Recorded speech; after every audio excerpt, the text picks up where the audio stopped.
이는 어떤 진리가 봉인되었다는 것을 예수님께서 띄면서, 그죠?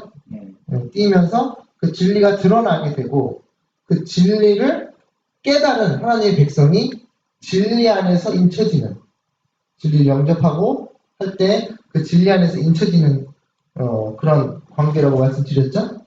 기억나시나요? 예. 예. 그러니까 그거를 항상 깊이 생각하고 예수님께서 어떠한 진리로 이 마지막 때 백성을 이마에 인치시려고 하는가. 그죠? 예. 그래서 그 진리가 드러남에 따라서 그 진리로 인해 우리가 인쳐진다는 것. 중요한 원칙입니다. 그러니까 진리를 모르면 이는 받을 수 있어요, 없어요? 받을 수 없죠. 네, 받을 수 없어요. 그래서 일곱 인이 중요한 겁니다. 뭐 나머지 일곱 교회, 일곱 나팔도 중요하지만요. 자, 10페이지 보시면 넷째 인을 떼고 있습니다. 계시록 6장 7절. 넷째 인을 떼실 때 내가 넷째 생물의 음성을 들으니 말하되 come and see 또 나오죠. 이거는 넷째 인까지만 이렇게 나옵니다.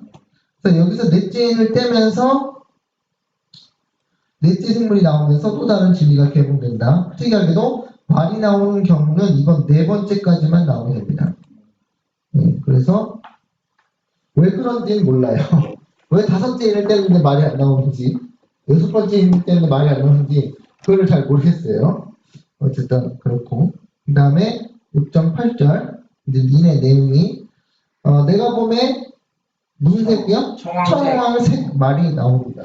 그래서 넷째 인은 첫 번째는 흰말, 그 다음에 두 번째는 홍말, 그 다음에 세 번째는 검정색, 검은말, 흰말 또는 네 번째는 청황색 말이 나오죠. 그래서 내가 보면 청황색 말이 나오는데 그 탄자의 이름은 사망이니. 예, 사망. 예, 사망이 뭐가 따라요? 음부가 따르는데 이거는 이제 음부라기도 하고 이거 헬라어로 하데스예요. 하데스는 무덤을 말합니다. 그럼 무슨 말이에요? 사망을 하면 어디로 들어가요? 무덤에 들어가니까 예, 당연히 그런 얘기 나온 거죠. 그들이 따르더라. 다른 성경에는 지옥이 따르더라 이렇게 있어요. 킹제임 성경에는. 근데 지옥은 하데스니까 무덤이죠. 그래서 그들이 땅 4분의 1의 권세를 얻어 검과 흉년과 사망과 땅의 짐승들로서 죽이더라. 자, 그죠? 뭐야? 그 다음에 흉년, 사망.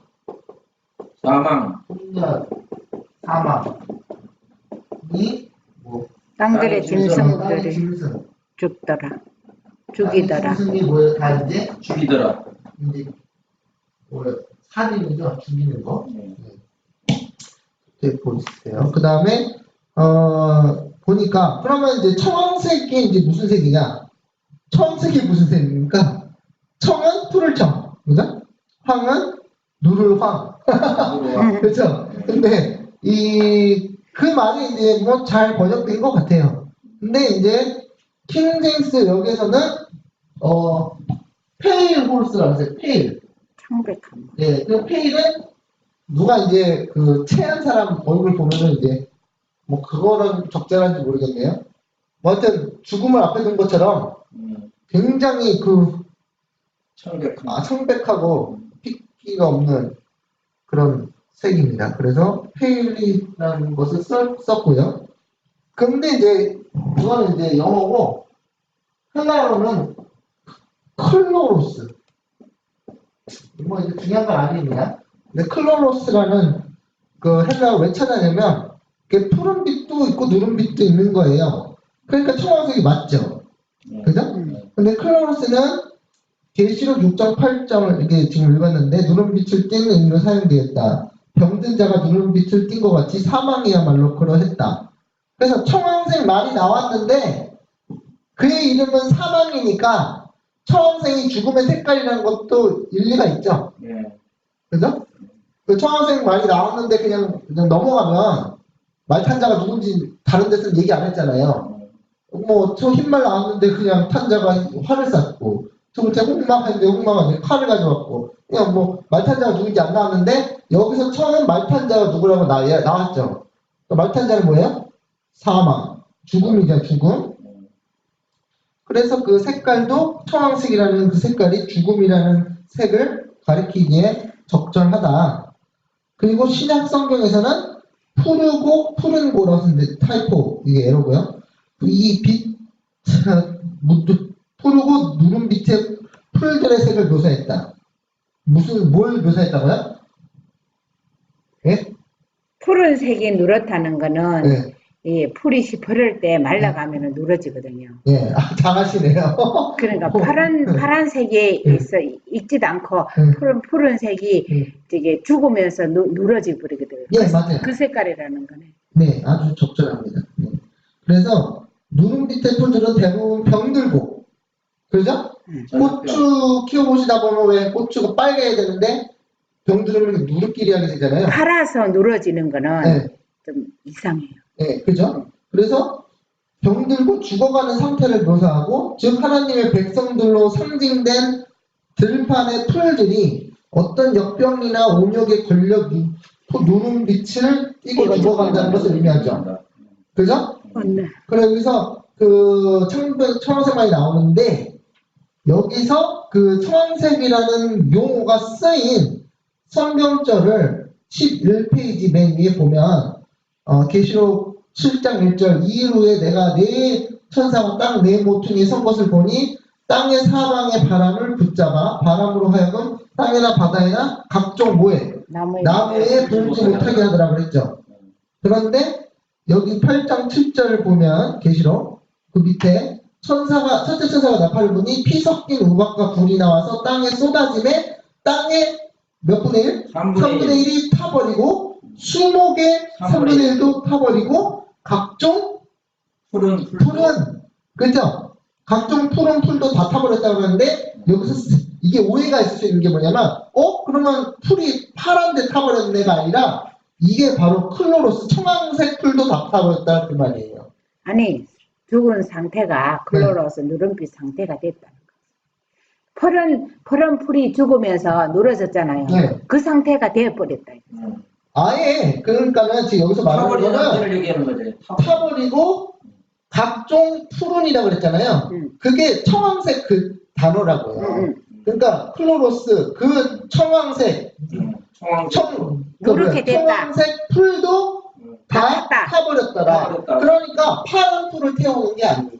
그러니까 우리가 볼 때는 푸른 풀도 다 타버렸다. 그럼 그냥 새파란 풀도 타버렸네 이렇게 생각할 수 있잖아요. 그 영적으로 그러면 새파란 풀은 하나님께서 태우시지 않는다는 얘기예요. 근데 그것도 탔다네. 아니. 파란 풀은 안 죽는데 파란 풀이 누렇게 된 건 태운다. 네, 그러니까 여기서 우리의 오해를 볼 수 있는 게 뭐냐면 계시록 8장 7절에서 푸른 풀이 나왔잖아요. 한국말로.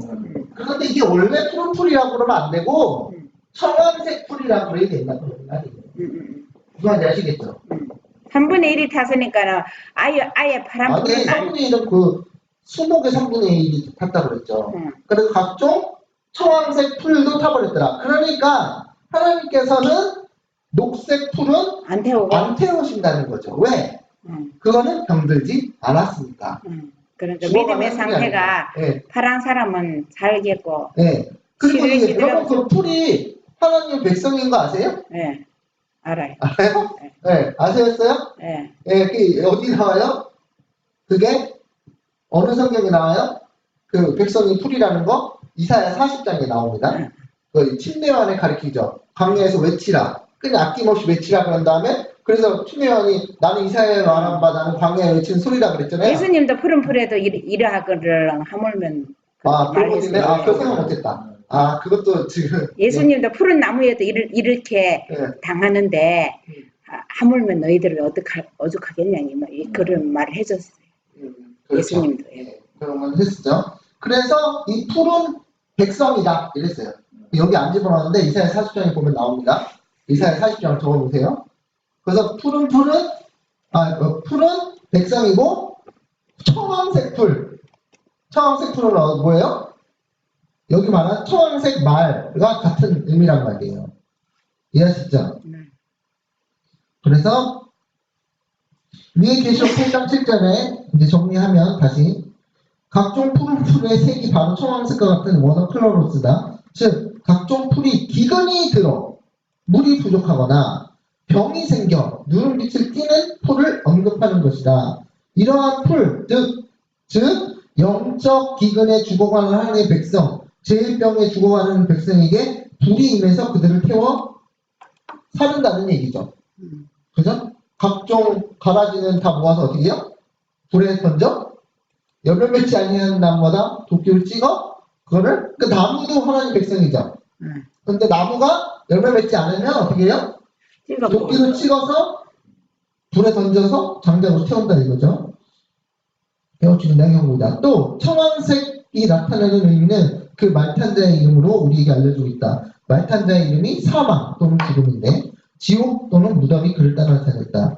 오랜 기근에 많은 사람들이 굶어 죽는 것처럼 오랜 영적 기근 후에 이제 많은 영혼들이 비로소 영적인 사망 선고를 받게 되는 것을 나타낸다. 알겠죠? 그래서 오랫동안 굶주린 백성에게 설상가상으로 칼이 임해서 그 다음에 뭐예요? 그냥 누름빛인데 원래 영적 기근에 있어서 누름빛이 됐는데 거기에 설상가상으로 뭐가 임해요? 칼이 임해서 죽음이 임하고 또 둘의 짐승들이 뭐예요? 임해서 그들을 죽인다. 이것이야말로 엄청난 재앙의 시작을 알리고 있다. 그래서 들의 짐승들이 뭘까요? 예? 들의 짐승. 들의 짐승? 예. 교환권이 짐승이다. 그러니까. 짐승. 그렇죠? 짐승이 표. 예, 짐승 뭐 사자도 있고 바벨론 상냐 사자도 있고 뭐 들의 짐승 곰도 들의 짐승이죠. 그렇죠? 표범 들의 짐승이잖아요. 엘리사가 곰이 나와서 네, 네. 그렇다니까요. 그러니까 이게 들의 짐승들이 다 어떠한 제국을 말하는 거잖아요. 바벨론 제국.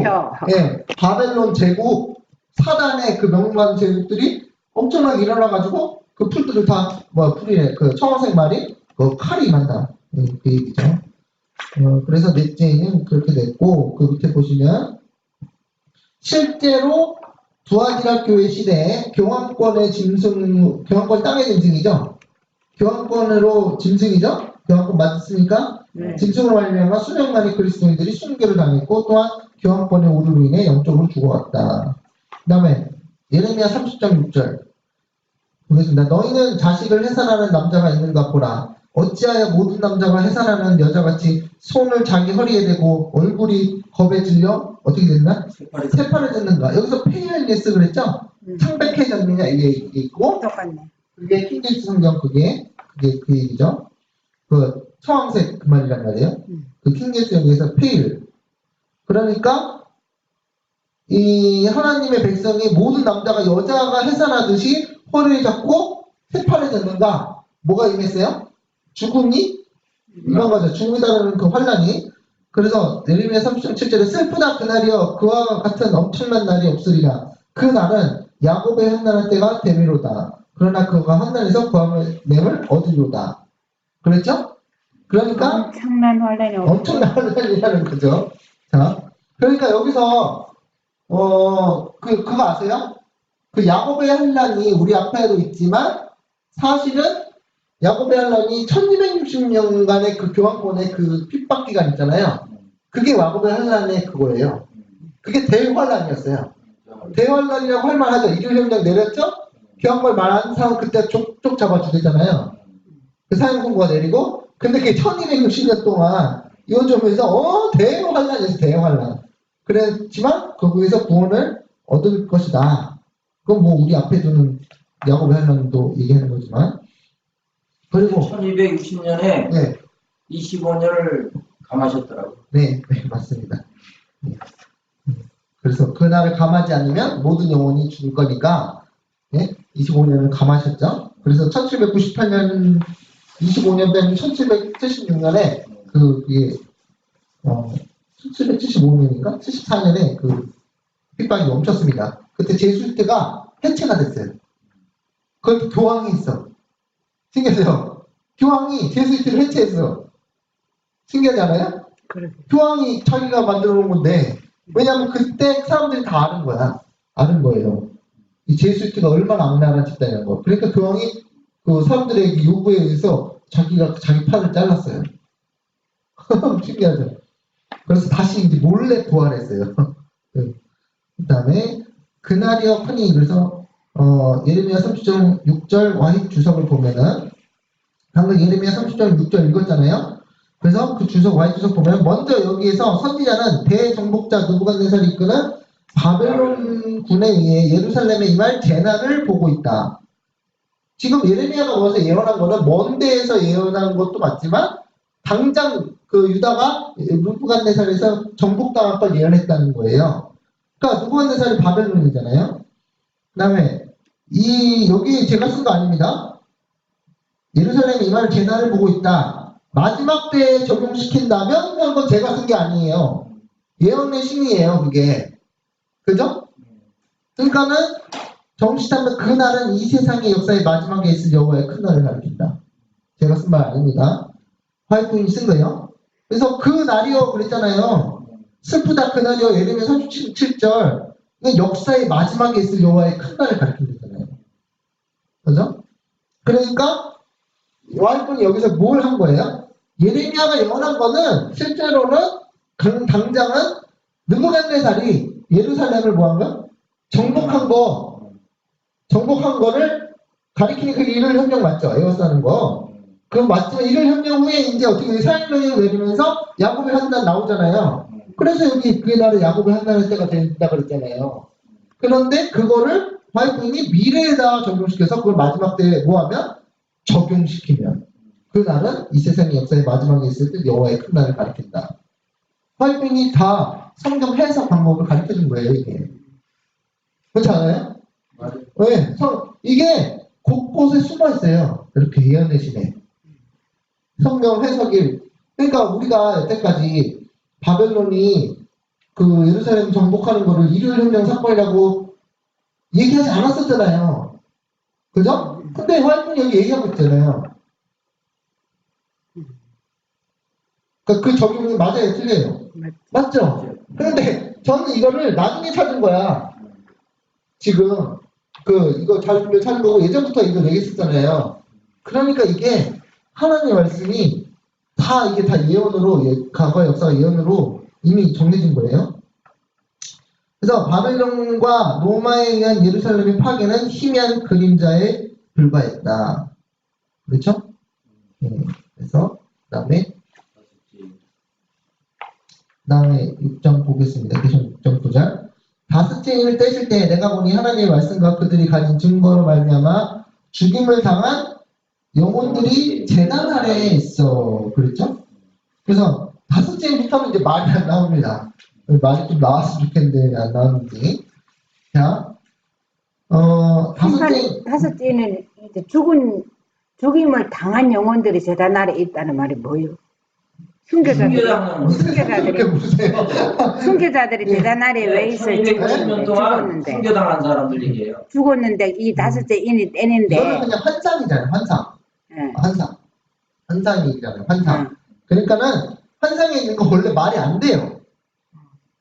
엉뚱하단 말이에요. 날개 넷 달린 표본 보셨어요? 네? 예언의 말씀으로 봤어요. 그러니까는 못 봤잖아요. 그런 것처럼 환상에 나오는 내용은 엉뚱하다고요. 그러니까 그 예언이 그게 다 뭐라는 거예요? 상징이라는 거죠. 상징. 그러면 다섯째 인은 상징이에요?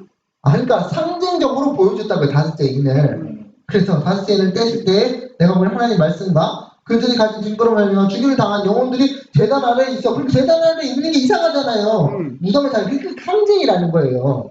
그러니까 제단이라는 거는 어떤 제단일까요? 영혼의 제단. 순교의 제단. 그거 아셔야 되는 게 뭐냐면 바울이 자기가 죽을 거 알았죠.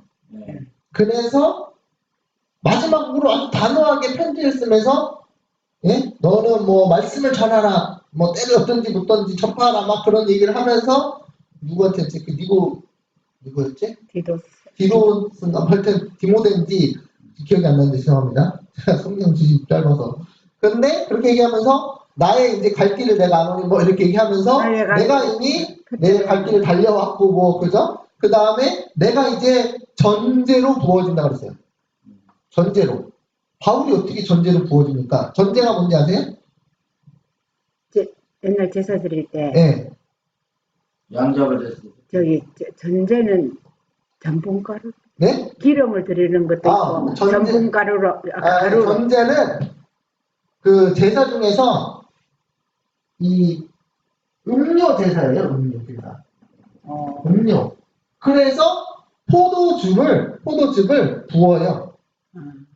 그 제사. 그 제가 음료수를 그러니까 음료라는 건 제가 말이고 포도즙을 그런 포도즙을 부어서 그래서 내가 전제를 부어질 것이다. 어디에? 제사로서.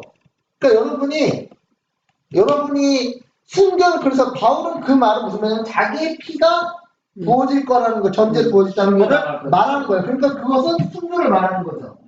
그러면은 여러분이 순결을 하시면 바울이 순결한 것은 바울이 제사장으로서 제사를 드렸다는 얘기예요. 그러니까 제단에다가 부을 수 있겠죠? 그 전제 제사 제도가 어떻게 되는지 제가 기억은 안 나는데 죄송합니다. 너무 모르는 게 많네요. 이거 설명하면서. 그건 이제 제 성경 지식의 부족인데 전제를 부을 때 제사를 드리는 거란 말이에요. 그러니까 제단 안에 영혼들이 있었다는 거는 영혼들이 순교함으로써 전제를 부어줬다는 거랑 똑같은 얘기잖아요. 그렇죠? 그러니까 바울이 어떻게 제단 아래에 있어요? 다섯째 딸때 네. 이런 전제의 영혼들이 나온다는 거야? 전제를 이미 순교 당했지. 이미 순교 당하는 게 다섯째 뗄 때에 순교할 사람이 많네. 아니야. 그거 아니야. 그건 또 그게 아니라 10년 동안 그것도 포함이지만 여기서 보면은 이게 뒤에 읽어보면 나와요. 이게 뒤에 보면 됩니다. 자, 영혼들이 보았는데 다섯째 인이 떼어지면서 제단 아래 있는 하나님의 순교한 백성들이 외침이 소개된다. 이들은 옛적부터 하나님의 말씀에 충실하다가 순교한 예수님의 증인들이다. 그들은 여전히 무덤 속에 잠들어 있는데 그들의 신원의 회복이 언제나 될까 기다리고 있는 모습으로 나타났다. 그 왜 이유가 나와요? 뒤에 보면 계시록 6장 10절에 큰 소리로 불러 이르되 거룩하고 참되신 대주제여. 이 영혼들이 외치는 거죠. 그 거룩하신 대주제는 하나님이시죠. 땅에 거하는 자들을 심판하여 우리의 피를 갚아주지 아니하시기를 어느 때까지 하시려 하나이까 하고 질문을 던지죠. 그러니까 다 상징적인 의미죠. 무슨 말이에요? 네. 왜냐하면 이 사람들이 죽어있기 때문에 말을 못하는데 네? 하나님에게 그 영혼들이 지금 다 아직도 잠자고 있는데 어느 때 부활하고 어느 때 이 사람들이 하나님의 인을 받고 어느 때 그 사람들이 하나님의 나라로 회복되어서 지금 부활해서 묻혀있는 상태에서 언제 그게 끝나냐 그거죠. 그리고 뭐예요? 땅에 있는 자들을 심판한다는 거는 복수한다는 거예요. 복수. 그래서 예수님이 재림하셔야 되죠.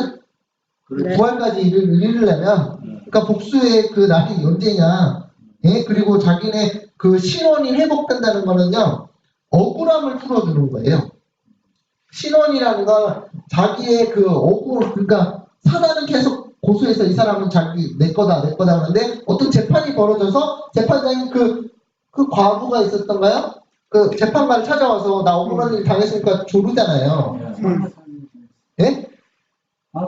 예, 과부가 찾아와서 자기가 억울한 일을 당했는데 재판이 그 사람 억울함을 풀어달라고 그게 신원이에요. 그런데 그 재판관이 나쁜 재판관이 해가지고 안 해주고 해다가 그 과부가 너무 귀찮게 불어서 귀찮게 그 과부를 생각함으로가 아니라 귀찮음으로 인해서 그 일을 해결해 주자. 근데 하나님은 그렇지 않으시잖아요.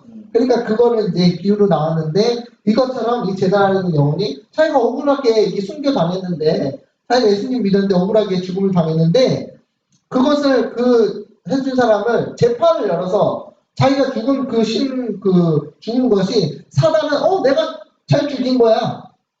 내가 아주 이 사람들 내가 잘 죽인 거야. 내가 법대로 한 거야. 뭐 사람들이 제가 있으니까 정당한다고 주장하는 그거에 대해서 하나님이 재판을 열어주셔서 이 사람을 어떻게 회복시켜주는 데가 어느 때까지냐 이렇게 묻는 거란 말이에요. 그렇죠? 그렇잖아요. 이 사람들이 부활을 못하고 있잖아요. 아직도 하나님의 나라로 뭐 어떤 인을 받고 죽은 거지만 그래서 하나님께서 이렇게 죽은 사람 아무것도 모르고 잠잔다 그랬는데 어떻게 이렇게 그러니까 아니, 그러니까 아벨의 피가 알아요. 알아 해본 거예요. 네. 그 시간을 해야세요. 그렇죠? 자, 혹시 지산처럼 생각하시는 분이 있을지 몰라요, 이거. 그러니까 이제 아벨이 이미 죽었죠? 가인이 죽였는데 하나님 뭐라고 하셨어요? 아벨 피가 소리 너희 지르는 아우의 피가 땅에서 소리 지른다. 어떻게 피가 소리를 질러요? 그거는 하나님의 문학 그런 표현이죠. 그런 피가 어떻게 소리 지릅니까? 그래서 그것은 이제 영혼 재단한 영혼은 이제 소리 지를 수 없는 건데 그거에 대해서 이제 그들이 억울함이 있다. 하나님께서 그걸 말씀하시는 거죠. 그래서 여기서 뭐라고 하냐면 어느 때까지 땅에 거하는 자들 심판하여 우리 피를 갚아주지 않으시기를 어느 때까지 하시니까 어느 때까지 여기서 많이 들어보면서 어디서 어느 때까지 많이 들어보셨어요? 어느 때까지. 안 들어서 좀 기억나실 겁니다. 그게 영어로 how long이에요. 어느 때까지가 얼마나 오랫동안 우리를 안 해주실 겁니까? 이게 how long인데 그게 이제 다니엘서 8장 13절이에요. 자, 큰 소리로 외치기를 그들의 신원하는 심판을 기다려야 하는지 어느 때까지 기다려야 하는지 하나님께 질문을 하고 있다. 여기서 질문하는 그 질문은 다니엘서 8장 13절, 14절이 아닙니다. 14절이 아닌 13절 제가 에러예요. 13절과 비슷하다. 어느 때까지 하나님의 성소와 백성이 내어준 바 되어 짓밟힐 것인가 그 얘기예요. 그래서 다니엘 8장 13절 보면은 내가 들은즉 한 거룩한 이가 말하더니 다른 거룩한 이가 그 말하는 이에게 묻되 이상에 나타난 바 매일 드린 제사와 망하게 하는 제약과에 대한 일과 성소와 백성이 어떻게 돼요? 내어준 바 되어 짓밟힐 일이 어느 때까지 이룰 거 하며 그러니까 2300주야죠? 1844년이죠? 네. 그 죽은 자들이 언제 신원이 돼요? 초서 심판이 죽은 자의 심판이 시작되면서 신원이 되잖아요.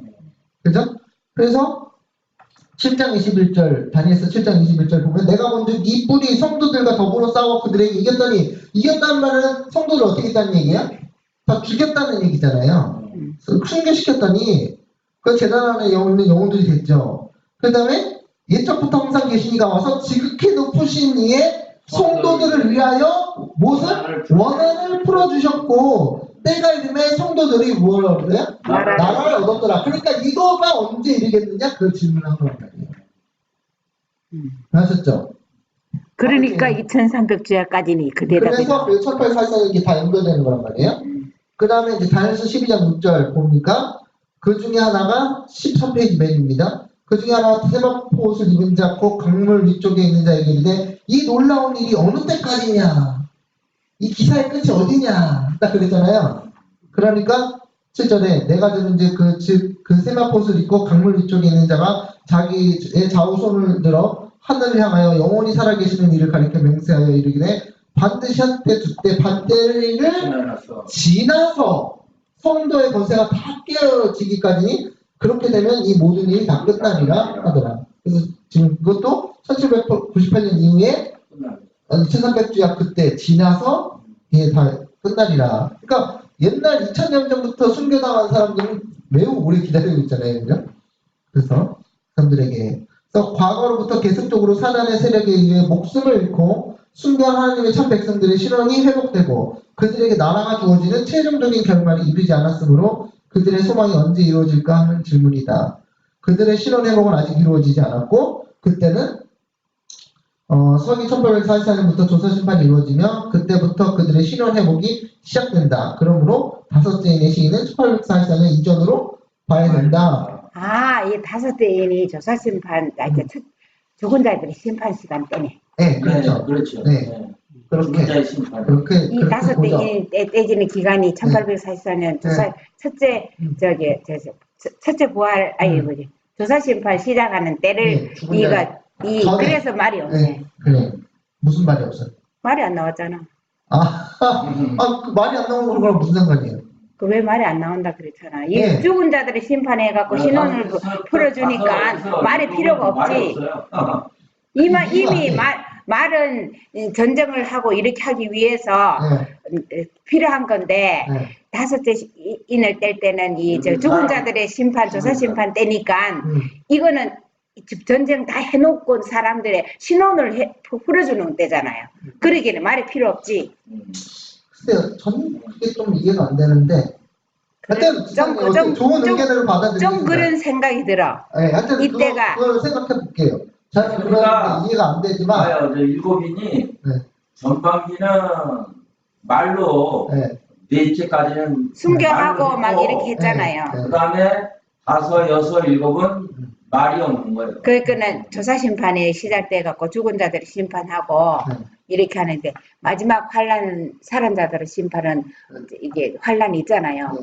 그건 다르지만 중간에는 저기 조사심판을 떼기 때문에 이 5제부터 이거는 그게 말이 없고 이게 그 시기네. 심판하는 거죠. 네, 어쨌든 저희가 참 잘 이해는 안 되는데 네. 가끔가다가 지사님이 당연하다고 그렇게 이해가 되는 거는 저는 것도 이해가 안 될 때가 있어요. 근데 제가 어떤 때는 머리가 빽빽 돌아도 또 이때는 또 빽빽 안 돌아도 하여튼 생각해 볼게요. 그거 보면 중요한 거 보니까 오케이. 이렇게 연구하면 좀 배울 수도 있죠. 그래서 생각해 보겠습니다. 그 다음에 5째 댐에 대해서 여기서 되게 희한한 그 예언의 신의 그 주석이 있어요. 그 5째인에 대한 화이트 주석이 이게 정말 이게 이해 안 되는 부분인데 일단 가져와서 읽고 이제 연구 주제로 넣어야 돼요. 여기 화이트이 뭐라 하냐면 5째인을 떼실 때 요한은 사도 요한이요.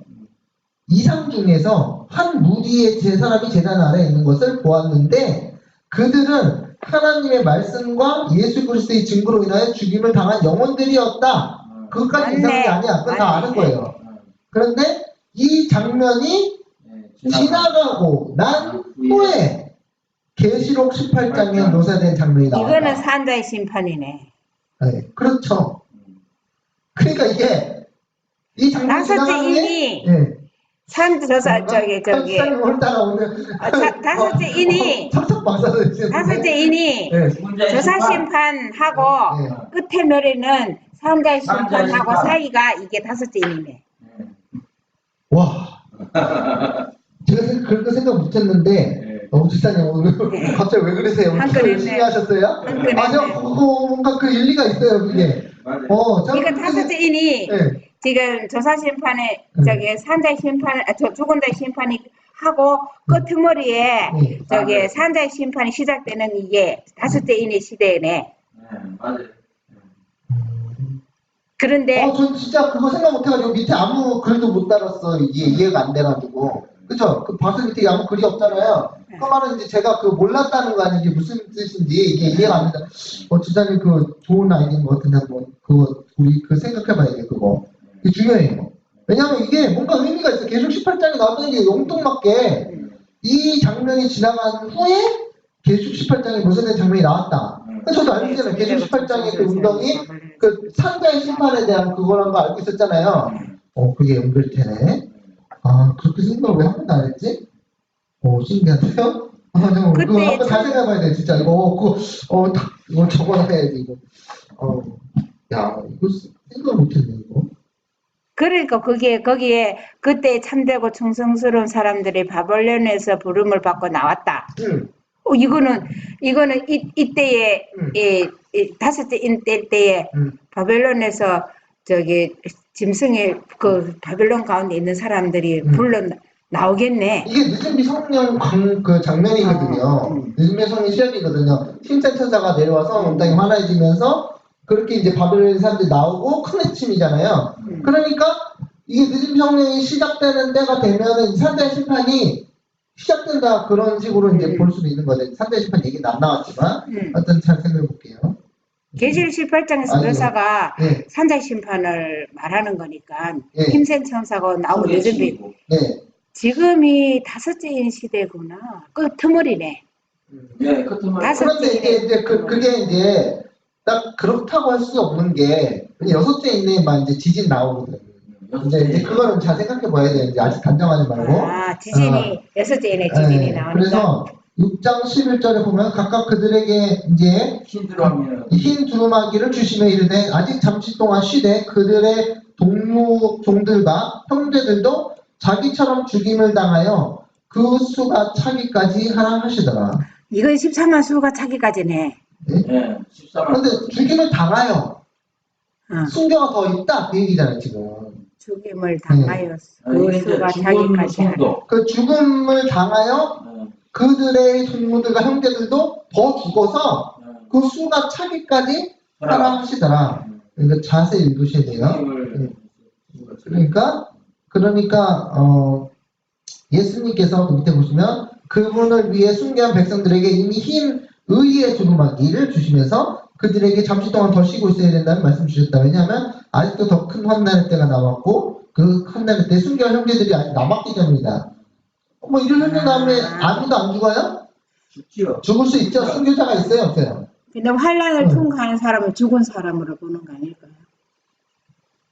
그거는 이제 무리한 무리하시는데요. 죽임을 당하고 그것도 아닐 수도 있어요. 그거는 좀 우리가 이제 그런 거 할 때 이제 이런 이제 아이디어가 이제 튀어나오는 것도 괜찮은데 이 이제 증명이 돼야 되니까 좀 그거는 좀 그렇고 그 다음에 여섯째인을 넘어갑니다. 다섯째인 이제 흥미로웠죠? 여섯째인 계시록 6장 12절 내가 보니 여섯째인을 떼실 때에 큰 지진이 나며 해가 검은 털로 짠 상복같이 검어지고 발은 온통 피같이 되며 그죠? 자 그래서 큰 지진 나죠. 큰 지진이 이제 성경 주석에 보면은 이렇게 써 있어요. 이게 성경 주석입니다. 제니교회 성경 주석. 화입 주석은 아니에요. 성경 주석에 우리가 제니교회 어떻게 생각하냐면 여섯째인의 사건들은 천연계의 삼가만상이 해체되는 것을 보여준다. 선지자 요엘은 여호와의 날에 있을 여호와의 날 아시죠? 네. 큰 날. 그 천연계의 격변을 묘사하기 위하여 이미 지진의 비유를 사용했다. 지진 다음에 해가 어두워지는 일이 뒤따른다. 후자의 사건은 그 해가 어두워지는 사건은 1780년으로 연대를 정할 수 있으므로 그죠? 암흑일 그죠? 이 지진은 지금껏 그리고 이 지진은 지금껏 기록된 가장 광범위하고 격렬한 지진 중 하나인 1755년 11월 며칠? 1일. 내 생일이네. 20만. 왜 내 생일이 지진 같지? 발생한 그 리스본 지진으로 확인되었다. 양력 생일을 해요? 네. 왜요? 아니, 뭐 아직 멀었으니까 까먹으실 거예요. 아니 까먹는데 자, 그 리스본 지진을 얘기했죠. 큰 지진. 그런 다음에 그 지진의 진동은 북아프리카뿐만 아니라 멀리 떨어진 서인도 제도에도 느낄 수 있었다. 이 지진을 리스본 대지진으로 간주하면 1755년이 적절한 기산점인 셈이다. 그래서 이거를 이렇게 우리가 해석하고 있기 때문에 그때가 여섯째인이 이때 깨졌다. 여섯째인이 그때도 있었다라고 얘기하는 거예요. 그런데 이제 반복됐다. 이제 인도 이제 그게 어떤 면이 있냐면 첫째인 깨진 거 뭐 초대교회다. 그다음에 뭐 성문학교다. 그죠? 그다음에 뭐 버가모다 얘기하잖아요. 그다음에 주아디라. 그다음에 뭐 사대 뭐 이렇게 해서 그다음에 라우디게도 있는데 그런데 그래서 우리가 여섯째인에 있다 그러는데 문제는 마지막 때 여섯째인이 마지막 때에도 다 중복되네. 이미 다 중복된다고 보면 무슨 말인지 아시겠죠? 이 초대 그 첫째인 흰발 뛰는 일이 늦은비 성경 때 시작되거든요. 그죠? 나가 승리하고 그죠? 그러니까 거기에 홍말이니까 핀박이 있어요. 거짓말이고 그때 또 기근이야. 말세에 뭐가 있었다고 했어요? 기근이 있으니 첫째 그게 기근 같은 말씀의 기근이라고 했잖아요. 그 기근도 있어요. 그 차세 살아가는 영혼들이 있어요. 그래서 영적으로 말씀의 다 중복되니까 이 모든 의미를 이미 첫째, 둘째, 셋째, 다섯째, 여섯째를 샘플로 적용시켜 왔지만 우리 때에 이게 또 딱딱딱 될 수 있다. 반복된다. 말씀의 기근이 있고 난 뒤에 네. 실제적으로 네. 천년계의 기근이 오는 거 아니에요? 말씀의 기근이 왜, 그거는, 그 사람들이 이리 다니고 저리 다녀도 말씀을 구하지 못하는 기근이 있잖아요. 네. 왜냐면 그때 이미 그 성령이 떠나가 버렸으니까 더 이상 말씀을 얻을 수 있는 없는 그것도 맞아요. 근데 지금 말씀의 기근이잖아요. 그렇잖아요? 그러니까는 그 은혜 시기가 끝난 다음에도 사람들이 말씀을 완전히 기근이 돼서 이리저리 다녀도 못 구해. 그런 것도 있는데 요셉 같은데 그런 데서 보면은 기근이 있어요. 그런데 요셉이 기근이 있는 상태에서 사람들에게 먹을 거를 주잖아. 제공하지. 그게 지금 곡식 줬다는 얘기가 아니에요. 곡식을 준 건 사실이지만, 그러니까 말세 영적 양식을. 하나님의 영적 양식으로 굶어 죽는 사람들을 위해서 요셉이 그 어마어마한 그 곡식 창고를 지어놓고 말씀의 보관소가 그 누구예요? 그 창고가 여러분이에요. 여러분이 말씀의 보관소가 돼서 그 곡식을 7년 전부터 준비를 잘 해놔가지고 하나님 주시는 곡식을 그거를 대방출하는 거예요. 그게 늦은 성령의 역사예요. 이해되세요? 우리 그거 5년 전만 해도 그거 상상도 못 했잖아. 그 얘기가 그 얘기지. 맞죠? 우리가 5년 전만 해도 그 요셉이 그렇게 방출하는 그 대곡식이 늦은 성령의 역사라는 걸 상상 못 했죠. 근데 지금 하잖아요. 그러니까 우리가 이 진리를 깨달아가고 있잖아요. 더 깊이. 그러니까 지금 우리가 그 진리의 빛을 모으고 모아서 한때 방출할 때 굶어가는 영혼들을 그냥 다 살릴 수 있는 그게 예수님께서 반복하셨잖아요. 5,000명을 먹일 때 그게 그 얘기거든요. 말씀에 굶주린 사람들을 위해서 예수님께서 5,000명을 먹이신 거예요. 그죠? 그리고 12바구니가 12바구니 남은 제자들에게 예. 그냥 일임하는 건가 보다. 예, 그래서 나중에 나눠주라. 또 나머지라고, 예, 좀, 잘 올라가시는데, 그래서 그만 자시겠죠? 그러니까 예수님이 이미 그걸 보여주셨고, 요셉도 옛날 감을 보여줬어요. 그러면서 예수님이 뭐라고 했어요? 때에 따라, 그죠? 먹을 양식을 나눠줄 자 누구요? 그랬잖아요. 일용할 양식을. 일용할 양식, 그 총지기가 돼서, 충실한 창기에 대해서 때에 따라 그 적절한 양식을 나눠줄 자 누구냐고 그랬을 때 그게 14만 4천이란 말이에요. 14만 4천 되고 싶으시면 뭘 가지고 있어야 돼? 말씀을 많이 많이 가지고 있어야 돼. 곡식을 많이 창고를 쌓아야 돼. 예수님처럼 계속 나눠주는 데서 말씀이 계속 나와. 그거는 늦은 성령의 역사를 얘기하는 거란 말이에요. 하늘의 성령으로 연결되어 있으면 하나님께서 계속 흘러나와. 그러니까 말씀이 계속 나와. 떡을 계속 가지고 떡이 계속 그래서 사람들은 비웃잖아요. 누구죠? 그 세상 사람들은 5,000명을 떡을 했는데 그러니까 그냥 500여가 이렇게 큰 고래였나 보다 막 이렇게 놀리잖아요. 근데 그게 예수님이 그 기적을 일으킨 이유를 아시는 거예요, 지금. 왜 일으키셨어요? 예수님의 성격이 내게서 물을 받으라. 내게서 주는 물은 영원히 마르지 않는 목마르지 않는 샘물이 되어 나오고 그거 성령을 얘기하는 거 끊임없이 나오는 근데 말씀도 그게 끊임없이 나오잖아요. 예수님 말씀이. 그 말씀이 성령이 맞잖아요. 그러나 예수님의 능력이 성령이 지금도 이 세상을 다 이렇게 곡식이 열리도록 이렇게 다 하고 있잖아요. 이걸 하고 있는 그건데. 그리고 더 중요한 게 뭔지 아세요? 더 중요한 게 요셉이 창고를 다 지어놨잖아요. 그러니까 굶은 사람들이 요셉이 부르지도 않았는데 숨어서 다 찾아와. 그러면 너무 땡큐하겠죠. 그리고 장모님이 막 힘들게 그 공원에 그거 말씀 갖다 놨는데, 갖다 놨는데 사람들이 다 모아갖고 버리고, 그래서, 그래가지고 막 스트레스 받아 그 다음날 와가지고 막 걱정하시는데, 그때는 요셉처럼, 장모님 꼭 그렇게 하셔야 돼요. 요셉처럼, 찾아오게. 그 곡식 창고를 다 지어놓고 모아놓으면, 사람들이 찾아온다고. 와서 다 주면서, 그걸 뭐예요? 음식을 달라고. 음식을 달라고. 영적 양식이 그게 생명의 말씀이야. 근데 그거는 뭐예요? 찾아와. 우리가 찾아가지 않아도. 그게 늦은 비성령의 역사란 말이에요. 맞습니까? 네. 놀랍죠? 이게 하나님이 준비하시는 거예요. 그러니까 여러분은 전도 잘하려고 많은 영혼을 구원하고 싶으면 반드시 늦은 비성령을 받아야 돼요. 그것 때문에 그게 여러분의 최고의 그 강구의 대상이 되어야 돼요. 아멘. 장모님 영혼들 불쌍해서 사랑의 교회에서 이 많은 영혼들 다 구원해야 되는데 그러면 지금부터 기도하는 제목은 뭐예요? 늦은 비성령. 왜? 왜요? 찾아온다니까. 배고파가지고 찾아온다니까. 그러니까 그게 진짜 이것도 자료 만들어야겠다. 이게 오늘 더 깨달았어요. 그것 때문에. 그래서 이게 요셉의 이야기가 이제 또 하나의 설교가 되는데 그 요셉의 이야기가 늦은 성령의 역사의 얘기고 여태까지 그 얘기 아무도 안 했잖아요. 또 우리가 지금 깨닫는 거예요. 지금 하나님의 은혜로 여태까지 그런 얘기 한 사람 없었잖아요. 이게 지금 이 늦은 성령이 역사하기 얼마 안 됐다는 게 이게 진짜 쏟아지기잖아요. 그래서 우리는 지금 잘 보완해야 됩니다. 그 성경을 어때서 그랬더라. 기분이? 어디 보면 구약에 있었던 일이 이런 일이 있을 수 있어. 지금 현재하고 연결을 시켜야 된대, 그죠? 네, 다 연결되잖아요. 연결이 시켜서. 제가 지난 시기에 그 뭐였냐면 그 조사심판과 관련해서 풀목불 다니시 3장을 하는데 고은수장이 딱 그 얘기를 꺼내더라고. 예수님이 풀목 가운데 우리를 넣고 정령케 하기 위해서 지켜보시면 근데 우리를 태우지는 않는다 그랬거든요. 그 말에 딱 번쩍한 거야. 그죠? 그래서 풀목불에 넣는데 그 다니엘 세 친구들이 풀목불 안 타잖아요. 그것이 상징된 게 바로 모세가 본 떨기나무의 불이에요.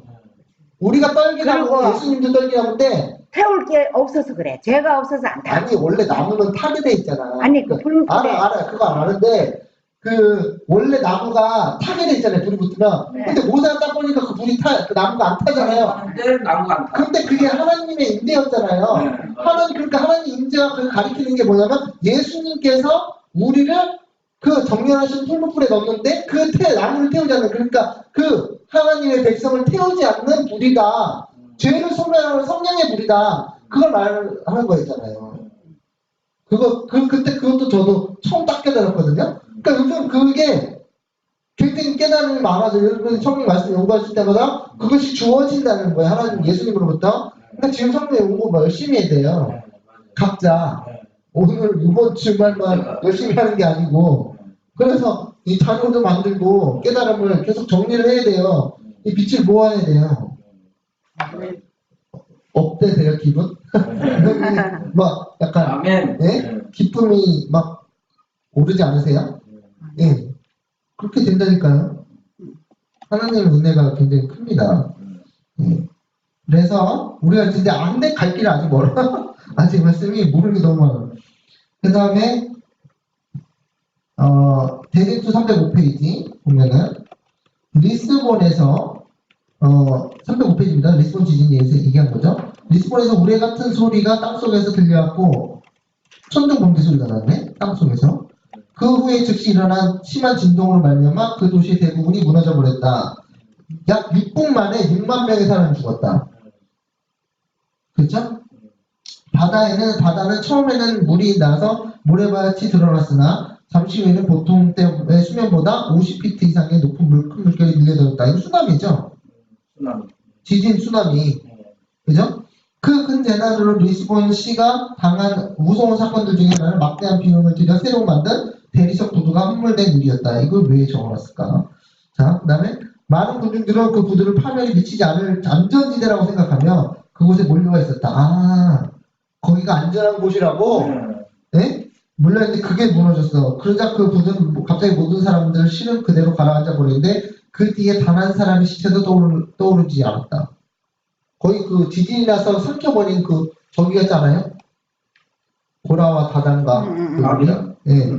자, 6번째인 사건들 중에 큰 사건인 대지진은 이제 여기서부터 이제 중요한 게 뭐냐면 1700 몇 년에 지진이 났어요? 55년. 네.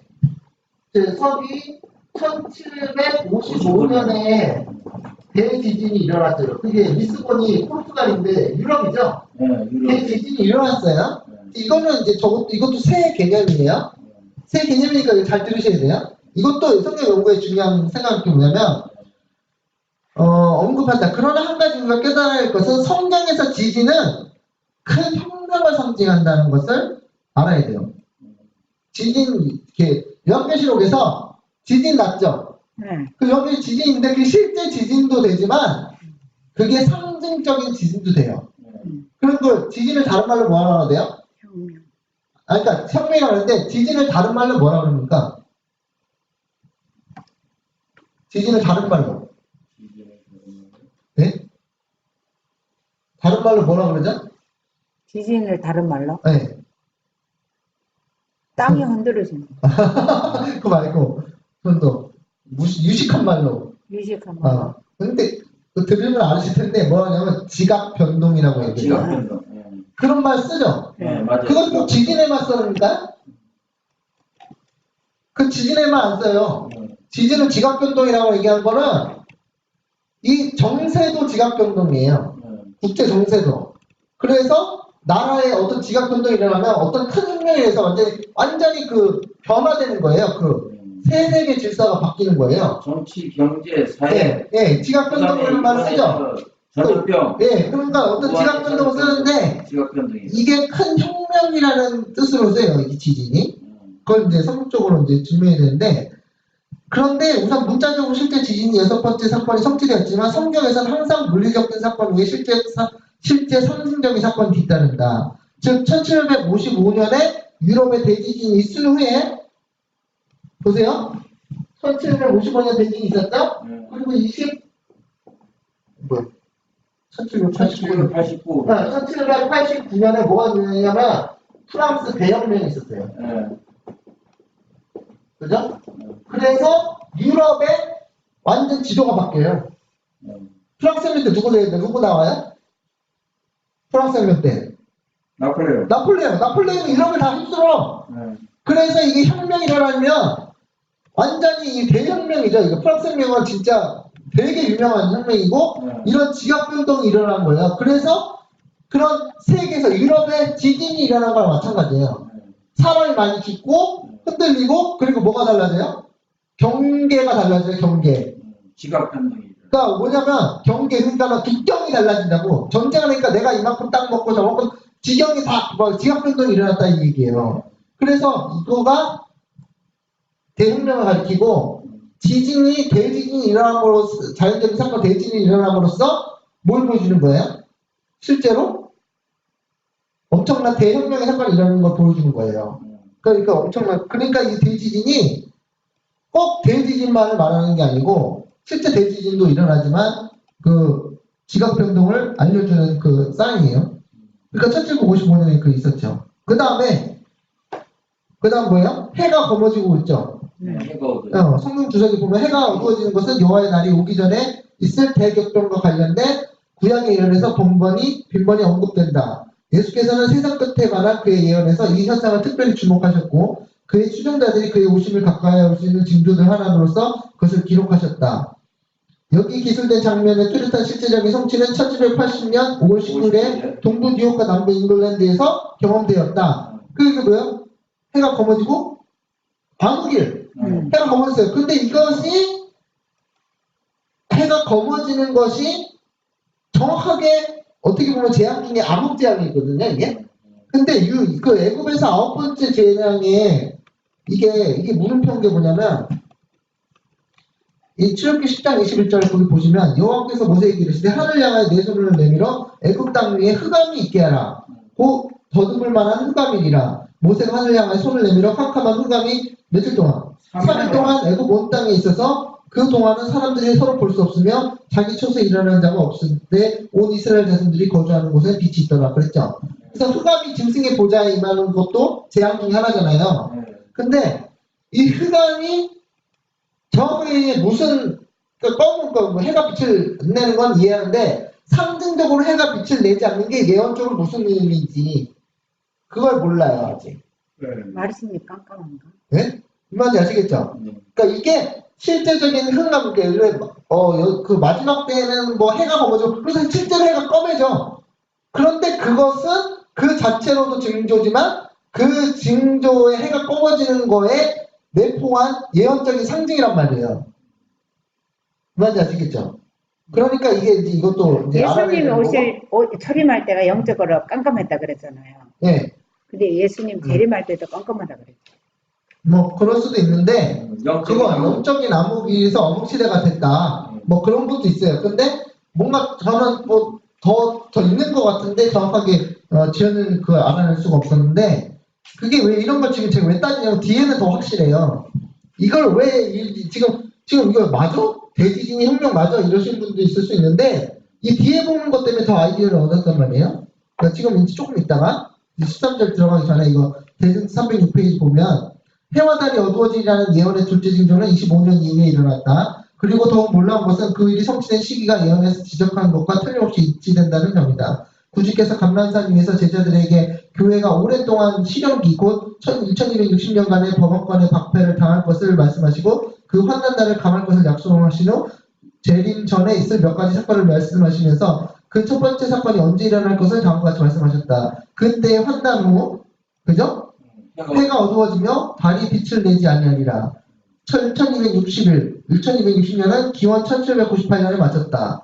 박해는 그보다 25년 전에 거의 다 끝났다. 그리하여 그리스도께서 말씀한 대로 박해가 끝난 뒤를 이어서 해가 어두워질 것이었다. 이걸 이해하죠? 그죠? 그래서 이 예언은 1780년 5월 19일에 성취되었다. 그러니까 1780년인데 그 전에 1798년 2500을 얼마야? 1725. 그러면 1773년에 자 보세요. 1773년에 그 제수이트가 해체돼요. 그러면서 핍박이 멈춰요. 그러니까 종교재판소 이게 없어지는 거니까. 그리고 멈춰지고 그 이후에 7년 후에 뭐예요? 1780년에 암흑일이 된 거잖아요. 그러니까 이게 짐승의 보좌에 암흑이 낀 거예요, 안 낀 거예요? 그죠? 근데 그 암흑일이 또 하필이면 미국에서 일어났어. 그러니까 암흑이 또 이게 재앙인지 그런지 몰라도. 근데 원래 짐승의 보좌에 끼어야 되잖아요. 짐승의 보좌는 카톨릭이니까. 그런데 이건 뭐 어떤 그 여섯째 재앙, 그 재앙은 아니니까, 그 실장에 나온 건 아니니까.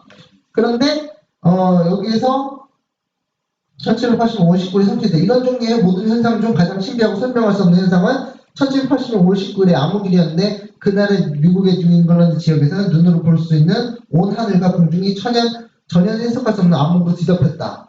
그렇죠? 이거는 일식도 아니야. 그죠? 일식은 잠시 잠깐 지나가잖아요. 그게 뭐 길어가지고 5분. 그런데 이거는 하루, 종일. 그거는 일식도 아니거든. 그러니까 이건 하나님이 섭리하신 거잖아요. 암흑일을. 근데 그 징조와 사실은 그 징조는 어떤 큰 실제적인 사건을 나타내는 건데 그걸 제가 아직 모른다고 했죠. 이거 과학적으로 증명해 놓은 거 하나도 없어요, 자료가. 어떤 장?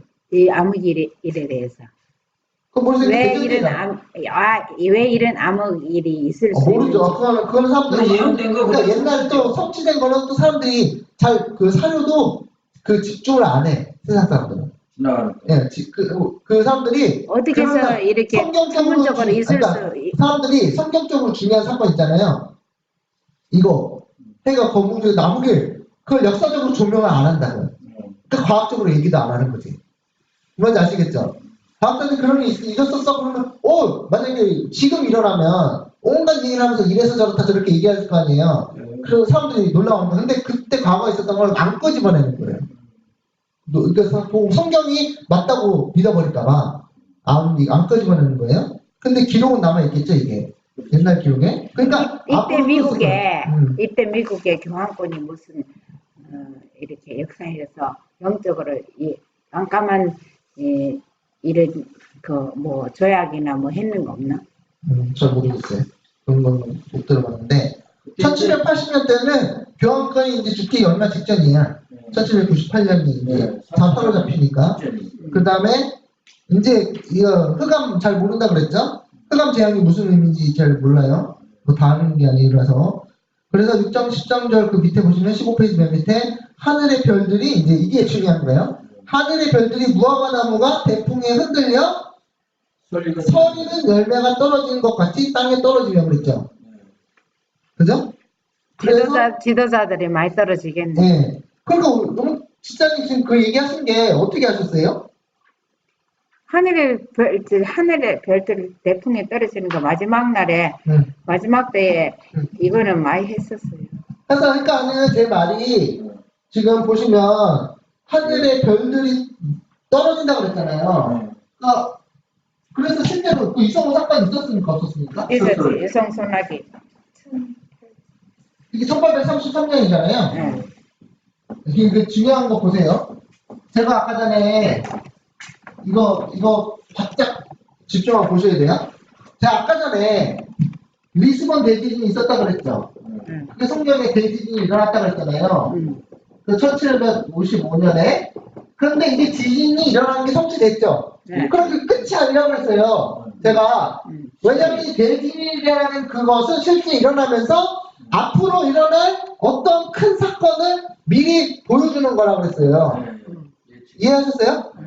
그 말을 믿으셨는지 안 믿으셨는지 모르겠지만 예보도 돼. 근데 그게 안 믿을 수 있잖아요. 그런데 그걸 제가 뭐였어요? 프랑스 대혁명이다. 그렇죠? 프랑스 대혁명을 하나님께서 알려주신 게 대지진 사건이다. 그 프랑스는 1789년, 그죠? 과거에 먼저 일어났었잖아요. 그러니까 이게 제 주장이에요. 그러니까 안 믿으셔도 저는 뭐 할 말이 없는 건데 지금 아까 암흑일 나왔죠. 암흑일 때 어떤 사건에 대한 예시란 말이에요. 근데 암흑일은 이제 잘 모르니까 넘어가고 그 다음 뭐야 이게? 지금 별들이 떨어지는 그 위성으로 말하는 거잖아요. 떨어지는데 뭐예요? 설익은 무화과. 그죠? 그런데 지금 제가 얘기 안 했어도 지금 말씀하시는 게 뭐냐면 별들이 떨어지는 사건이 뭐예요? 종교적 지도자들이 다 뭐하는 거다? 떨어지는 거다라고 얘기하셨잖아요. 지금 보세요. 실제로 유성우 사건이 일어났죠. 성취됐어요? 안 됐어요? 됐어요. 언제? 1833년에 그 윌리엄 밀러가 활동한 지 얼마 안 되는 시기예요. 재림운동 그렇지. 활동을 이때부터. 그런데 진짜 뭐라고 하냐면 이게 지도자들이 별이 많이 떨어지겠다 그랬잖아요. 그 모호에 흔들리는 배풍에 흔들리는 과실이 흔들려가지고 떨어진다고 그랬잖아요. 그럼 이거는 지사님 잘못 이게 저랑 같이 얘기하는 거잖아. 대지진이 성취되고 유성우가 성취되는데 왜 앞에 사건을 예언하냐고요. 그 암흑일이 암흑일은 나중에 하고 지금 암흑일 다음에 유성선화기가 왔잖아요. 한참 후에 그 50년 지나서. 그러니까는 지금 암흑일은 나중에 하시고 지금 이거 원칙을 보는 거예요. 네, 지금 대지진이 성취됐죠. 그걸 지금 그 6개인의 성취로 봤잖아요. 그 다음에 지금 프랑스 대혁명은 이건 안 나온 얘기예요. 제가 그냥 얘기한 거예요. 이거 대지진이 일어났기 때문에 이거 프랑스 혁명이 일어난 걸 하나님께서 보여주신 거다. 그런데 유성우가 왔어요. 그럼 끝이지. 그런데 이거를 뭐라고 하는 거예요, 지금? 하늘의 별들이 떨어지는 거 하나님의 백성들, 지도자들이 뭐 한다는 거예요? 지금? 다 떨어져가지고 낙마한다는 거예요. 그럼 이거를 지금 믿으시냐고. 믿죠. 아니, 그러니까 이게, 우리가 이게 중요한 거 뭐냐면, 이게 원칙이라는 게 생기는 거예요. 성경 해석 원칙이라는 게, 유성우가 떨어졌어? 그러니까 앞으로 유성우가 떨어질 수 있죠? 별이 막 떨어진 사람들이 와 신기하다 그때 우리는 뭘 할 수 있는 거냐면 지도자가 다 떨어져 나와있네 이걸 할 수 있는 거 아니에요. 마치 큰 지진 엄청난 큰 지진이 있어서 그럼 뭐가 있어? 프랑스 대혁명이 앞으로 올 거야. 그 대혁명이 11장에 나와요. 아니 프랑스 대혁명은 과거 얘기잖아요. 그러니까 예를 들어서 우리 앞에 지금 어떤 리스본 대지진이 아니라 어떤 큰 대지진이 일어나요. 진짜 막 수만 명이 죽는 엄청난 대지진이 그러면 뭐가 있다는 걸 얘기하는 거야? 프랑스가 아니라 어떤 대혁명 사건이 일어난다는 거를 미리 알려주는 거라고 할 수 있잖아요. 왜? 그 원칙이 뭐냐면 무화과 나무가 대풍에 다 떨어지는 거 유성우가 내린 다음에 지도자들이 뭐 하는 걸 얘기하는 거예요 지금? 다 떨어져 나가는 걸 얘기하잖아요. 그게 원칙이라고요 해석에. 근데 이거가 지금 이게 우리가 이게 뭐냐면 합리적으로 우리가 이거를 지금 받아들일 수 있는 거냐 이거예요. 그거는 그 하늘의 별 3분의 1이 떨어졌을 때 루스벨이 떨어졌잖아요. 꼬리로 하늘에서 3분의 1에다가 바닥에 때렸잖아요. 그래서 유성선화기가 떨어지는 거 지도자들이 떨어진다는 거는 이거는 좀 말해요. 그러니까 말하는 거 알아요. 그런데 지금 요거는 말 안 하잖아. 리스본 대지진이 왜 프랑스 혁명이 예견된 거다라고는 얘기 안 하잖아요. 그건 제가 얘기한 거예요. 그러니까 저도 유성선화기 후에 지도자들이 떨어지는 거 이게 윌리엄 밀러 재림운동 그때 사람들이 다 실망하고 다 떨어졌잖아요. 그렇죠. 그러니까 실망 다 떨어진 게 아니라 1833년에 윌리엄 밀러가 활동할 때 있는데 재림운동 했죠. 재림운동 하니까 5만 명 됐는데 다 뭐였어요? 교회에서 출교장했죠? 나중에 날짜 잡아가지고 하니까 그러니까 그 지도자들은 다 어떻게 된 거예요? 반대한 쫓아낸 지도자들? 다 영혼을 상실했어요. 영생을 상실했어요. 왜? 바벨론 교회가 됐거든 이때 교회 쫓겨나면서. 그래서 예수님을 기다리고 한다는 우리가 예수님을 기다린다는 사실이지만 우리가 당신은 날짜를 정했을 때 틀렸어. 다 거절하고 교회 밖으로 출근시켰잖아요. 이게 그 사람들의 운명을 결정지었단 말이에요. 마지막 때도 다시 유성훈학회가 떨어지면 그 음. 후에 음. 뭐 진짜 지도자들을 다 떨어지고 알고 못한 게. 그거는 뭐 이미 알고 있잖아요. 우리가 그거는 말 안 해도. 그런데 제가 얘기하는 거는 자연현상에서 이러한 유성과 하나님께서 보여주신 그 성취되는 걸 딱 눈으로 확인하잖아요. 눈으로. 그러니까 야 유성 떨어졌어. 그러면 그 하나님이 그렇게 정해 놓으셨냐 이거예요.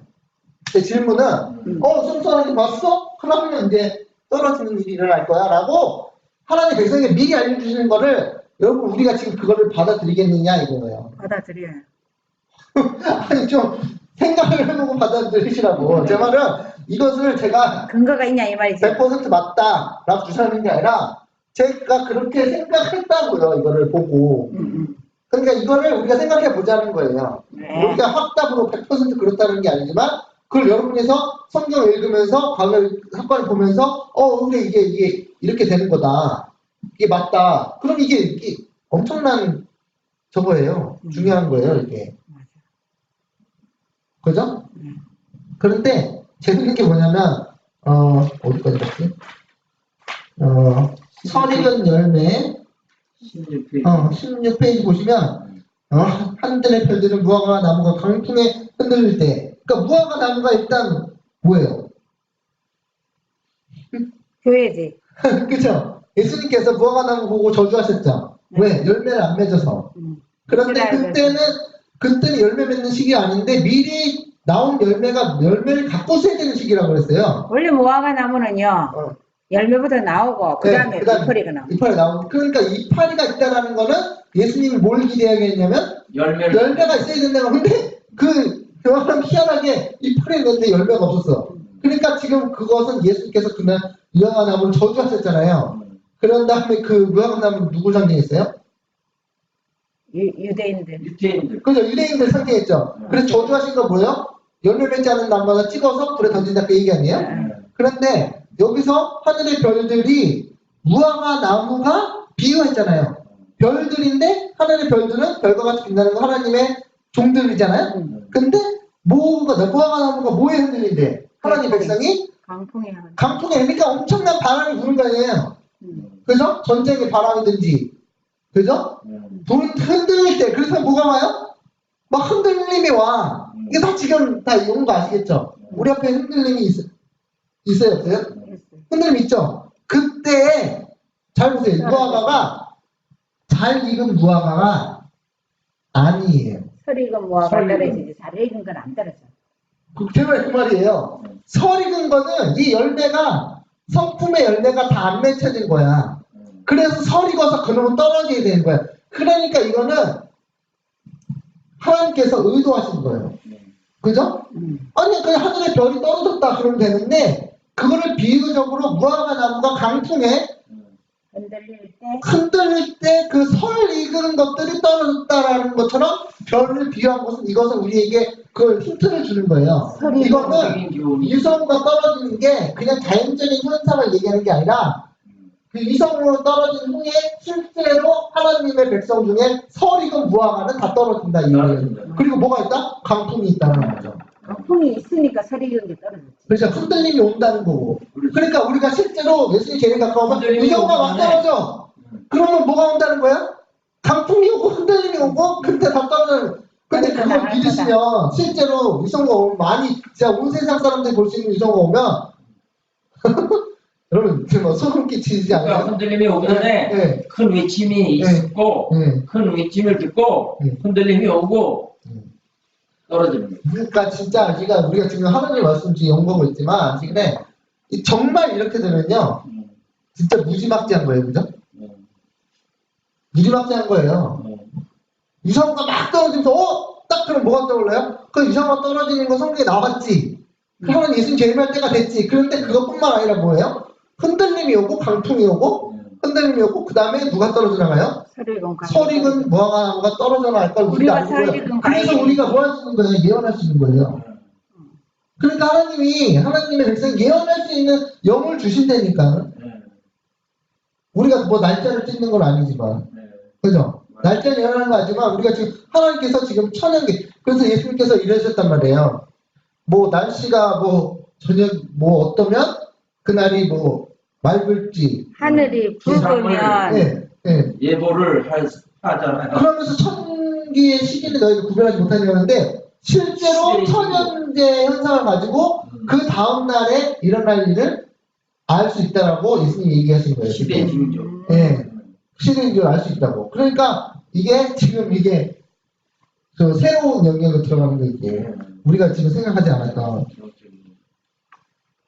자, 대쟁투 333페이지 보면은 밀러가 그리스도의 재림 절박하였다는 증거를 공중 앞에 알려주기 시작한 2년 후에, 그죠?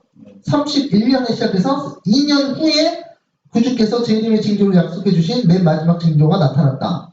예수께서는 별들이 하늘에서 떨어지리라고 말씀하셨다. 또한 요한은 하나님의 나를 알려주는 광경을 이상 중에 보았을 때 다음같이 그 사실을 기록하였다. 하늘의 별들이 무화과 나무가 대풍에 흔들려 선과실이 떨어지는 것 같이 땅에 떨어지더라. 이 예언은 1833년 11월 13일 유성의 큰 소나기로 분명히 성취되었다. 그것은 지금껏 기록된 것 중에 가장 광범위하고 놀라운 별의 떨어짐이었다. 그러니까 이것들을 유성으로도 주고 그 다음에 앞에 일어날 일까지 예언하고, 그러니까 윌리엄 밀러에게 그거 예수님 재림 징조가 있는 것까지 알려주고 그 다음에 그 윌리엄 밀러는 몰랐겠지만 그 지도자들이 흔들림이 왔죠 교회에. 왜냐면 예수님 재림하신다고 그랬으니까. 그러니까 재림하니까 사람들이 막 흔들려 재림 나야 되니까 교회에 막 흔들리니까 지도자들이 일어나가지고 이건 아니야 하고 뭐 한 거예요? 반대하죠. 그리고서 그 사람들이 바벨론 교회가 된 거예요. 그 재림운동을 1833년에 시작해서 밀러가 전하기 시작했는데 그해 가을에 11월 13일에 유성이 떨어졌어요. 2년 후에. 밀러가 전하기 그럼 밀러는 31년에 전하기 시작했네. 그렇죠. 예. 여기 기록대로. 예. 그러면 저기 이렇게 막 마태복음 24장 이걸 연구하면서 마지막 때가 재림 딱 맞았네. 그렇게 밀러가 그 저기 재림 운동을 하고 막 외치고 이렇게 하는 거하고 징조하고가 맞아 들어가. 그러니까 그렇게 했죠. 그래서 하나님이 역사하는 거예요. 그러니까 밀러가 재림 운동 하는데 이거 맞나 이거 열심히 들었으세요 안 들으세요? 들었는데 하나님께서 징조까지 막 퍼뜨리고 그다음 우슬람코 터키 이슬람코 있잖아요. 우스만 터키 거기도 무너진다고 예언하니까 거기도 무너지고 그러니까 이게 하나님께서 힘을 실어주셨어요? 안 실어주셨어요? 그럼 어떻게? 예언의 성취로. 예언의 성취가 그래서 중요한 거예요. 우리가 막 하는데 나 재림운동 이거 하는 거 맞아? 우리가 재림운동을 시작해야 예언 성취가 되겠다. 아니 근데 윌리엄 밀러가 재림운동을 막 시작한 게 아니잖아요. 하나님의 영이 그건 다니엘서 8장 14절 그 2300주로 시작한 거잖아요. 그러니까 다니엘서로 돌고 이제 때가 된 걸 알아가지고 하는데 그 마치 그 기드온이 이거 내가 이거 해야 돼 말아야 돼 해야 돼 말아야 돼 하니까 하나님께서 어떻게 해요 막 네? 그 사람들이 텐트 어디 접근했을 때 그 사람들이 막 내가 꿈을 꾸었는데 뭐가 왔다 나갔는데 그게 기드온인 줄 알고 기드온이 막 힘을 갖고 나가는 것처럼 이만지 아시죠? 그런 것처럼 윌리엄 밀러가 재림운동 하는데 막 힘을 실어주고 하나님께서 하늘의 예언의 징조를 막 성취시켜버리는 거예요. 야! 이성훈 떨어뜨려! 그러니까 이성훈가 막 떨어져가지고 이거 성경에 있었던 건데 떨어지네. 그러니까 진짜 그러니까 믿음으로 밀고 나가는 거예요. 예언의 말씀이 성취시키는 거 하나님이잖아요. 근데 그게 뭘 줘요? 전진할 수 있는 힘을 주는 거예요. 일요일 정도도 그렇지만 그죠? 그 다음에 그래서 위에 내용은 이제 다 얘기했고요. 17페이지 넘어가겠습니다. 그 글씨를 쓴 부분 제가 설명을 한 겁니다. 다. 계시록 6장 14절 하늘은 이것도 중요한 건데 하늘은 어떻게 돼요? 두루마리가 말리는 것 같이 떠나가고 각 산과 섬이 제자리에서 옮겨지네. 그랬죠? 그래서 하늘말 이게 하늘이 두루마리 같이 말리는 것 같이 이게 무슨 건지 아세요? 이거? 하루만 두루마리 말려간다는 게 무슨 말인지 모르시겠죠? 왜 모를 수밖에 없는 게 한 번도 그런 일이 일어나지 않았으니까. 못 봤습니다. 하늘이 두루마리 말려가는 거는 뭐 구름이라고도 안 그래. 하늘이라고 그랬잖아요. 이게 제가 이제 이거는 이제 여러분이 안 믿으셔도 됩니다. 이거는 이제 제가 그렇게 생각하고 있다는 거 말씀드리는 거예요. 이거는 그 하늘이 두루마리 같이 말려 들어가는 게 성경적으로 상징적으로 무슨 의미인지도 모르고 일단은 여러분 그냥 제 생각 들어주세요. 그 종이축을 찾아보면 그 17페이지 중간에 보면 종이축 성경 주석에 보면은 이 비블리오는 여기에 있는 묘사는 하늘이 양피지의 두루마리처럼 말리고 있는 것을 말한다. 고대의 우주관에서 하늘은 땅 위에 있는 고체로 된 둥근 천장이라고 생각되었다. 그랬죠? 예. 하늘이 뭐라고요? 땅 위에 있는 고체로 된 둥근 천장이라고 생각되었다. 고대에. 그렇게 믿었다는 거예요, 사람들이. 지금 그렇게 안 믿죠? 누가 맞을까요? 자, 선지자는 지가 하늘이 밀려나는 것을 본다. 그래서 지구는 하나님 앞에 아무런 가릴 것 없이 서 있는 것 같다. 이사야도 동일한 모습을 제시한다. 이 사건은 분명히 예수께서 하늘의 권능들이 흔들리라고 말씀하시면서 그가 묘사한 것과 동일하다. 이 사건은 아직 미래의 일이지만 인자가 하늘에서 실제적으로 나타나는 일과 밀접히 관련된다. 그러니까 재림과 관련이 있다 이 얘기한 거예요. 대기층이 말라져. 들려보세요. 지금 여러분 고대 사람들은 우주관에서 하늘이 이건 이제 안 믿으셔도 됩니다. 저만 이제 미친놈처럼 믿고 있는 건데 생각하고 있는 건데 네? 고대에서는 이 땅이 있잖아요. 땅이 있잖아요. 그럼 하늘이 이렇게 고체로 이렇게도 안 해도 돼요. 그러니까 사람들이 이렇게 두물겨는데 이렇게 고체로 된 둥근이라고 그랬는데 저는 그냥 일자로 그랬는데 천장이 있다고 했어요. 이게 고체로 된 고체야 이게. 그러니까 하늘이 요게 요 막이죠. 하늘에 막이 있다고 얘기하는 거예요. 고대 사람들이 막이 요게 양피지 말리듯이 말려서 뻥 뚫는다는 얘기예요. 그래야지 막이 있으니까 예수님이 일로 오시죠.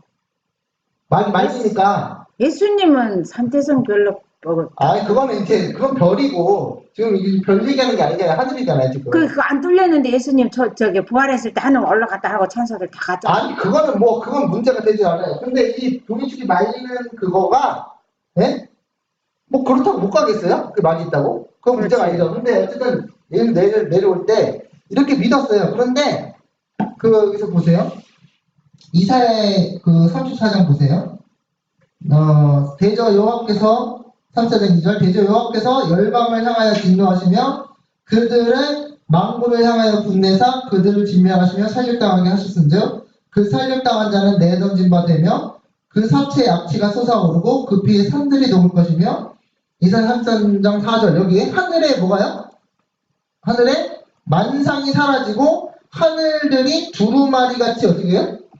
말리되 그랬죠? 그 만상의 세 사람이 포도나무 잎이 마른 같고 무화과 잎이 마른 같으리라. 그래서 이 잎이 마르면 어떻게 돼요? 오그라지지. 그 오그라진 것처럼 이게 두루마리가 말린 것처럼 가는 거는요. 이거는 눈으로 관측돼야 돼요. 뭔지 아세요? 사람들이 그게 하늘이 대기권이 사라지는 게 그게 그렇게 보여요? 이게 보세요. 여기에서 6개 있는 사건 중에서 뭐가 있었죠? 대지진이 있었죠. 대지진을 보면 대지진인지 알 수 있어요? 없어요? 있지요. 대지진이 막 진도 9.0을 하는데 그걸 모르는 사람이 없죠. 그러니까 그때 별이 떨어져요. 별이 유성만 떨어져. 그걸 모르는 사람 있어요? 거기 있는데 사람이 볼 수 있단 말이에요. 그것도 뭐가 있었죠? 별이 떨어지고 그다음 암흑일 검해졌어. 그거 모르는 사람 있어요? 다 알죠? 해가 빛이 나는 거. 달이 빨개져요? 그거 모르는 사람 있어요? 달 보면 빨간데? 그런데 종이축이 말려가는 사건도 누구나 보면 알 수 있다는 얘기예요. 그거는. 그럼 지금 안 이루어진 게 이거네. 그렇죠. 안 이루어진 거죠 아직. 근데 그게 상징적으로 무슨 의미인지 모르지만 자연적으로는 그게 무슨 의미인지 그거 들어보세요. 그 다음에 넘어서 18페이지 가시면 18페이지 자 18페이지 맨 위에 보면 하나님이 뭘 만드사? 궁창을 만드사 궁창 아래의 물과 궁창 위의 물로 나뉘게 하시니 그대로 되니라. 그랬죠?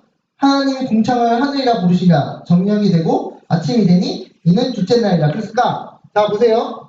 창세기 1장 8절에 하나님이 뭘 만드사? 하늘을 하나님 뭘 만드사? 궁창을 만드사. 자, 8절 보세요. 자, 1절, 7절에 보면서 하나님 하나님이 뭘 만드나? 궁창을 만드셨죠. 자, 궁창이 만드셨고 그 궁창을 뭐라 그래요? 하늘. 하늘이라 불렀죠. 그랬죠? 네. 그러니까 궁창은 하늘이야. 그런데 방금 뭐였어요? 하늘이 뭐처럼 말려 들어가면? 종이처럼. 그 종이처럼 그 두루마기처럼 말려들어요. 그러니까 다시 말하면 궁창이 종이처럼 말려간다는 얘기예요. 자, 그다음 보세요. 이거는 한 번 얘기하고 그냥 들으시기만 하세요. 뭐 되게 중요한 건 아직은 아니니까. 그 궁창이 원어 보세요. 원어가 궁창이 라키아예요. 그리고 킹제임스 성경에서만 킹제임스 성경 아시죠? 킹제임스 성경에서만 이 궁창 라키아를 히브리어예요. 광활한 금속. 잠깐만요. 그거 있지 아니고 킹제임스 성경에만 이걸 뻘마멘트라고 했어요. 뻘마멘트. 네, 뻘마멘트라는 뜻은 이건 킹제임스 성경만 이렇게 해석했어요. 앞에 보세요. 예, 지사님 앞에 보세요. 여기. 이 뻘마멘트의 뻘은 이 단단하다는 뜻이에요. 단단함. 그러니까 단단한 막이라는 얘기예요. 이게 뻘마멘트 궁창이 지금 하늘은 단단하지 않아요. 그죠? 이 궁창은 우리가 지금 착각하고 있는 게 뭐냐면 이 궁창이 단단하다는 뜻을 가지고 있는 단어예요. 원래 그 하늘이 어떻게 단단해? 얼음이니까 단단하지. 얼음이니까. 얼음이요? 네. 하늘에 얼음이 있어요? 아니, 궁창 위에 물과 궁창 아래 물을 나눴는데 궁창 위에 있는 물은 얼음이고. 그러니까 궁창에 물이 있어요? 얼음이라니까. 그러니까 얼음이 어디 있냐고. 아니, 이 땅에 물이었는데 물을 하늘과 궁창 위에 물이 있으니까 궁창 위에 물과 된다. 궁창 아래 물을 해라. 그런데 그 하늘이 보세요. 얼음이잖아. 네, 그런데 얼음이 있을 수도 있는데 자 보세요. 그 다음에 보세요. 18페이지 그 쭉 읽어보면 라키아는 두들겨 펴다라는 뜻이죠. 원어 궁창이라는 원어가 라키아인데 두들겨 펴다. 그 다음에 뭐라 했어요? 이게 제가 넣은 거 아니에요. 금속 조각을 펴다라는 뜻이에요. 단어가. 그러니까 금속을 지사님 금속 있잖아요. 그 망치로 때려가지고 얇게 펴는 게 그게 궁창이에요. 라키아예요. 그래서 제가 말했잖아요. 이 말이 단단하다고. 뻘마멘트가 이거 제가 그냥 헛소리 하는 거 아니에요. 이거 다 근거 있이 얘기하는 거예요. 자 보세요. 지금 오늘 이거는 근데 안 믿으셔도 돼. 나중에 더 밝혀지면 되는데 자 욥기 37장 18절에 보세요. 자 보세요. 하나님이 이렇게 말씀하신 거예요. 그대는 그를 도와 구름장들을 뭐 어떻게요? 두들겨. 이게 라키아야. 두들겨. 라키아가 아니라 라카야. 그러니까 같은 사촌 단어예요. 라카에서 라키아가 나오는데 두들겨가지고 넓게 만들어서 녹여 부어 만든 뭐처같이 거울같이 단단하게 할 수 있게 되냐. 딱 그러죠. 그러니까 네가 그거를 궁창을 펼 수 있겠냐 그 말이에요 이게. 네가 두들겨서 아니 궁창이 하늘인데 왜 그걸 망치로 두들겨? 얇게 펴게. 제가 말씀드렸잖아요. 이 궁창은 막이라고요. 근데 그것도 그냥 막이 아니고 금속 막이야. 금속. 그러니까 우리가 지금 보면 이게 투명한데 이게 어떻게 금속이야? 이거 보세요. 재밌다니까. 제가 지금 성경을 본 그대로 말하는 거예요. 자 보세요. 예수계시록 1장 22절 보세요. 그 생물의 머리 위에는 수정 같은 뭐요? 궁창의 형상이 있어 그랬죠. 근데 궁창이 뭐 같대요? 궁창이 형상. 수정 같다 그랬잖아요. 같은 크리스탈. 그러니까 투명한 거예요. 그러니까 그 에스겔이 보기에 그 보좌 위에는 궁창이 있는데 그 머리 위에 궁창이 있는데 그 궁창이 모양이 뭐 같다고요? 수정 같다고요. 그래서 투명한 거예요. 궁창이. 내 생물의 머리 위에. 네, 내 생물의 머리 위에. 보기에 두려운데 그들의 머리 위에는 펼쳐져 있고. 자, 그 다음에 계시록 4장 6절 보세요. 보좌 위에 수정과 같은 뭐가 있어요? 유리바다가 있고 그랬죠. 보좌 위에 그 있고 보좌 가운데 보좌 앞에 그 다음 보좌 위에 네 생물이 있는데 앞뒤에 눈들이 가득하더라. 그래서 지금 뭐가 나왔어요? 궁창은 유리바다다. 네. 유리바다인데 이게 딱딱하고 단단하다. 그 다음에 점점 산으로 가는 것 같죠. 계시록 21장 보세요. 계시록 21장 18절. 그 성곽은 벽옥으로 쌓였고 그 성은 뭔데? 정금인데 뭐 같더라? 맑은 유리가. 아니 금이 어떻게 맑은 유리가 되지? 이 성경 말씀이에요. 폈으니까. 제가 지금 이 근거 없는 소리 하는 게 아니니까 이건 근데 안 믿으셔도 그만이에요. 근데 정금인데 금은 노랗잖아요. 그걸 얇게 펴서 그 궁창이 됐는데 그게 뭐 같더라? 맑은 유리 같더라. 그래서 제가 뭐라고 했어요? 유리바다라고 그랬잖아요. 근데 우리가 보는 금은 99.9%인데 노랗지만 네, 99.9. 하늘에 있는 순금은 100% 유리 금을 같다. 받을 수가 있어. 그거는 유리 같다. 예? 그거는 진짜 하늘에 있는 순금은 유리 같다. 그래서 제가 궁창이 단단하고 원어의 라키아가 원래 단단해서 금속을 그거를 상태로 말한다고 했고, 여기에도 네가 구름장을 두들겨서 넓게 만들어서 만들 수 있느냐, 궁창을 만들 수 있느냐 그 얘기고, 그 다음에 수정 같은 에스겔에서도 보니까 궁창이 뭐 같다? 수정 같다. 그 다음에 수정과 같은 유리 바다가 있다 그랬죠?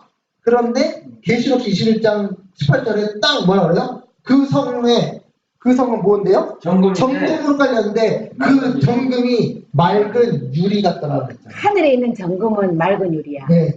그러니까 그런데 그래서 성 네. 안에 있는 사람들을 다 볼 수 있다 그랬죠. 네. 그래서 그러니까 금도성 예루살렘이 이게 그 성막이 벼곡이고 성도 정금이구나. 그 정금 거리가 있다 그랬잖아. 길도 정금이야. 근데 그 그 정금을 성이 정금이에요. 예, 그리고 그거 유리 같다 그랬죠? 맑은 유리 같다. 그러니까 유리바다가 14만 4천인이 유리바다에 서잖아요. 그게 궁창을 서는 것 같다. 저의 생각입니다. 저의 주장이니까. 가봐야 알죠. 예, 안 믿어도 되는데, 이게 정작 중요한 게 이거예요. 우리가 이제 안 본 거를 얘기할 수는 없는데, 정작 중요한 거는 하늘이 종이축처럼 말려가려면 이게 얇은 막이어야 된다는 거예요. 그리고 그거를 뭐 하는 거예요? 하늘이 종이축처럼 말려가는 거를 사람들이 볼 수 있다라는 거예요. 그런 이벤이 일어난다. 예수님 오실 때가 되면. 그렇죠. 그러니까 사람들이 종이축처럼 말려가니까 이거 세상에서 처음 보는 거거든. 태어나서 이런 일이 있었어? 그런 얘기를 우리가 하고 다녀야 되네.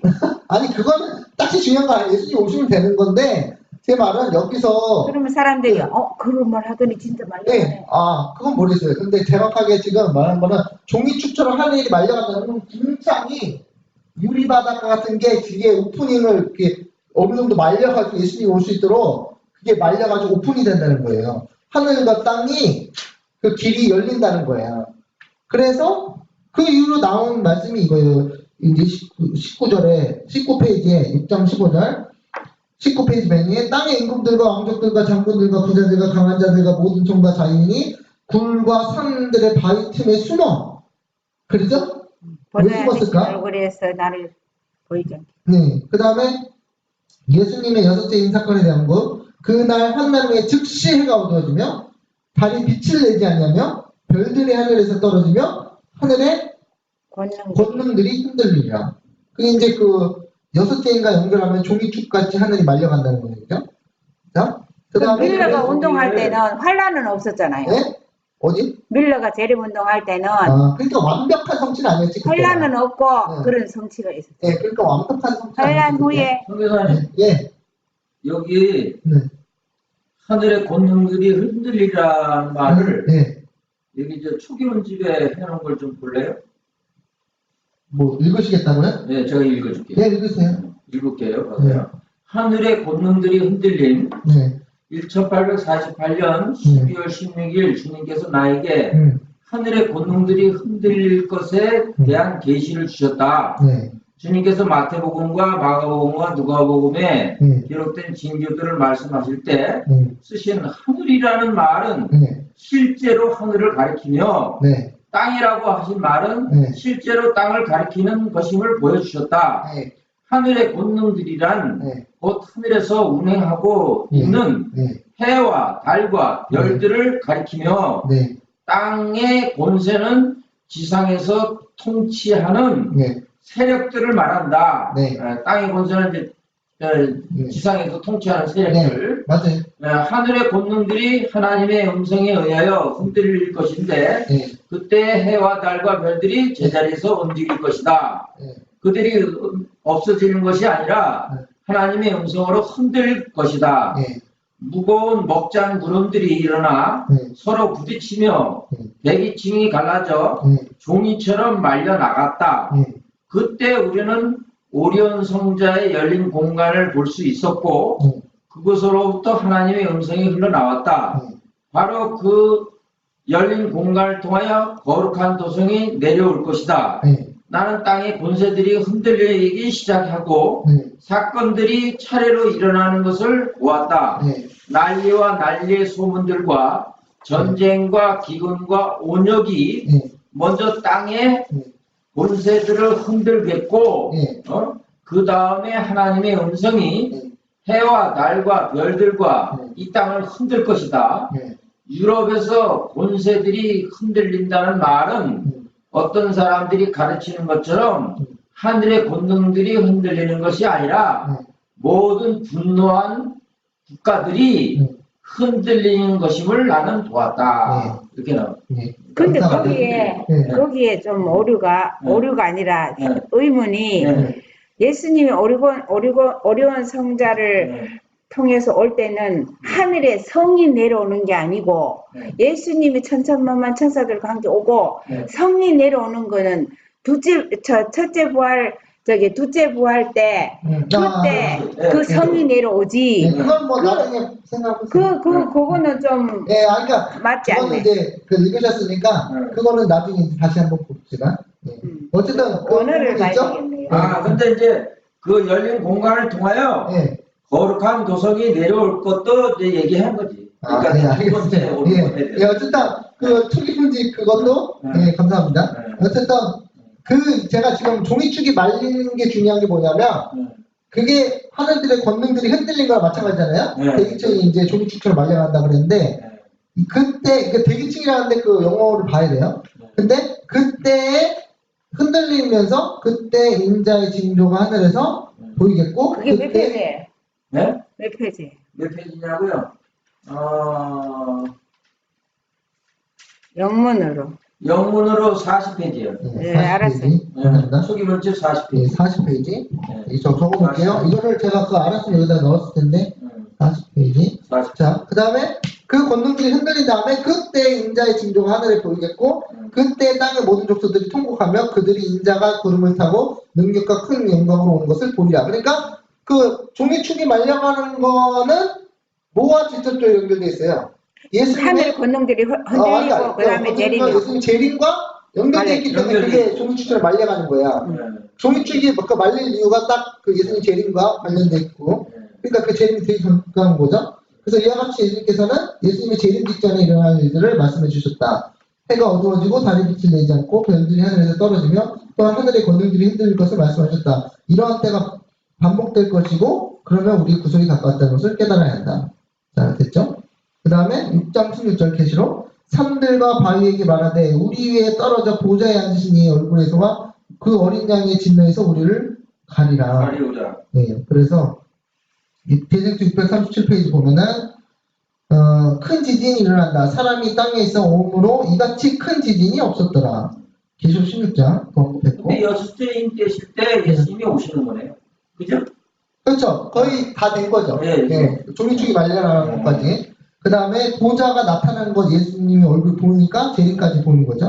하늘은 열렸다 닫혔다는 것처럼 보인다. 하늘이 어떻게 해요? 열렸다 닫혔다. 문처럼. 그죠? 그래서 하나님의 보좌에서 나오는 영광이 사방으로 퍼져나가는 것처럼 보인다. 산들은 마치 바람에 불리는 갈대와 같이 흔들리고 거친 바위들이 사방으로 흩어진다. 그 다음 페이지. 큰 폭풍우가 몰려오는 것과 같이 소리가 난다. 바다에서 사나운 물결이 서로 부딪힌다. 마치 파괴 행위를 하는 악마의 소리 같은 태풍의 무서운 소리가 들린다. 온 지구는 바다의 물결처럼 아래 위로 요동하며 그 표면은 파괴된다. 땅의 기초 자체가 무너져 버리는 것 같다. 산맥들은 가라앉고 사람들은 거하는 섬들은 자치 없이 사라진다. 제약으로 소돔과 같이 되어버린 항구들은 사나운 파도에 휩쓸려간다. 큰 성 바벨론은 하나님 앞에 기억하신 바 되어 그의 맹렬한 진노의 포도주잔을 받는다. 한 덩어리가 100근쯤 되는 큰 우박이 쏟아져 파괴하는 일을 하게 된다. 실제 우박이 쏟아지네요. 그죠? 이게 이제 실제는. 예. 그 다음 지상의 오만한 도시들은 낮아진다. 세상의 큰 인물들이 그들 자신에게 영광을 돌리기 위하여 그들의 재산을 허비하여 건축한 호화로운 건물들이 그들의 목전에서 무너져 내린다. 감옥의 벽들은 무너지고 믿음 때문에 속박되었던 하나님의 백성들은 해방된다. 와, 감옥에 있는 하나님의 백성이 있어. 그때. 여섯째인데 재림하는 게 아니고 응. 100건짜리 우박이 떨어진 게 7째 장이거든요.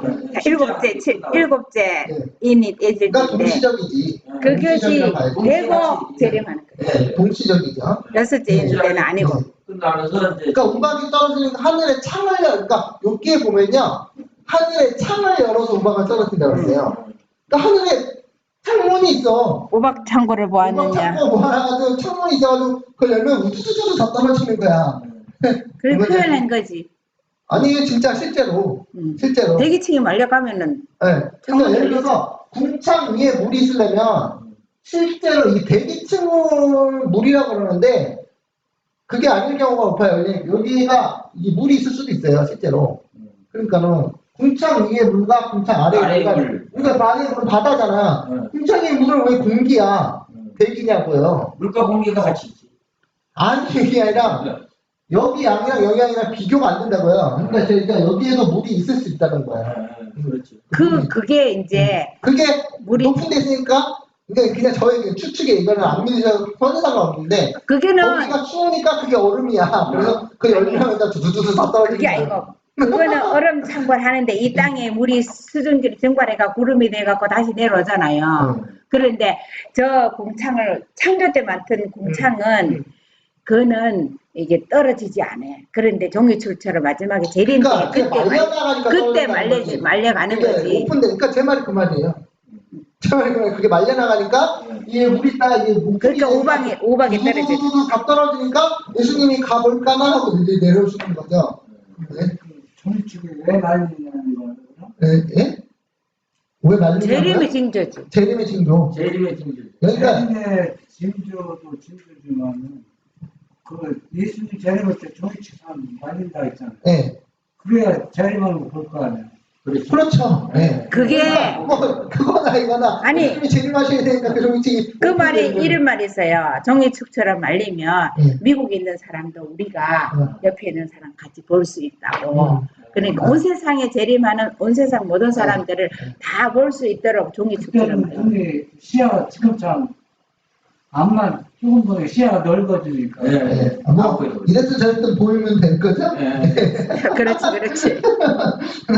제ник지 638페이지 옛날의 선지자들은 하나님의 날에 대한 거룩한 계시를 보고 말했다. 너는 애국할지어다. 여호와의 날이 가까웠으니 전능자에게서 멸망이 임할 것이미로다. 바위 틈에 들어가며 진토에 숨어 여호와의 영과 그 강대하심의 영광을 피하라. 그날에 눈이 높은 자가 낮아지며 교만한 자가 굴복되고 여호와께서 홀로 높음을 받으시리라. 대저 만군의 여호와의 한 날이 모든 교만 자와 거만한 자와 자고한 자에게 임하여 그들로 낮아지게 하고 사람이 숭배하고 만들었던 그 우상과 그 무상을 그날에 두더지와 박쥐에게 던지고 암혈과 험악한 바위 틈에 들어가서 여호와께서 일어나서 땅을 진동시키는 그의 위엄과 그 광대하심의 영광을 피하리라.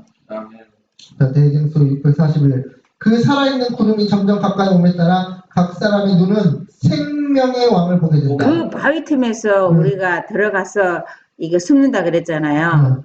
그런데 이 천사의 날개 속에서 우리가 보호를 받는다 그랬거든요, 마지막에. 근데 이게 우리가 실제로 막 어떤 바위 틈. 가만히서도 나오잖아요. 근데 바위 틈은요, 저 악인들이 숨으려고 글로 들어가는 거예요.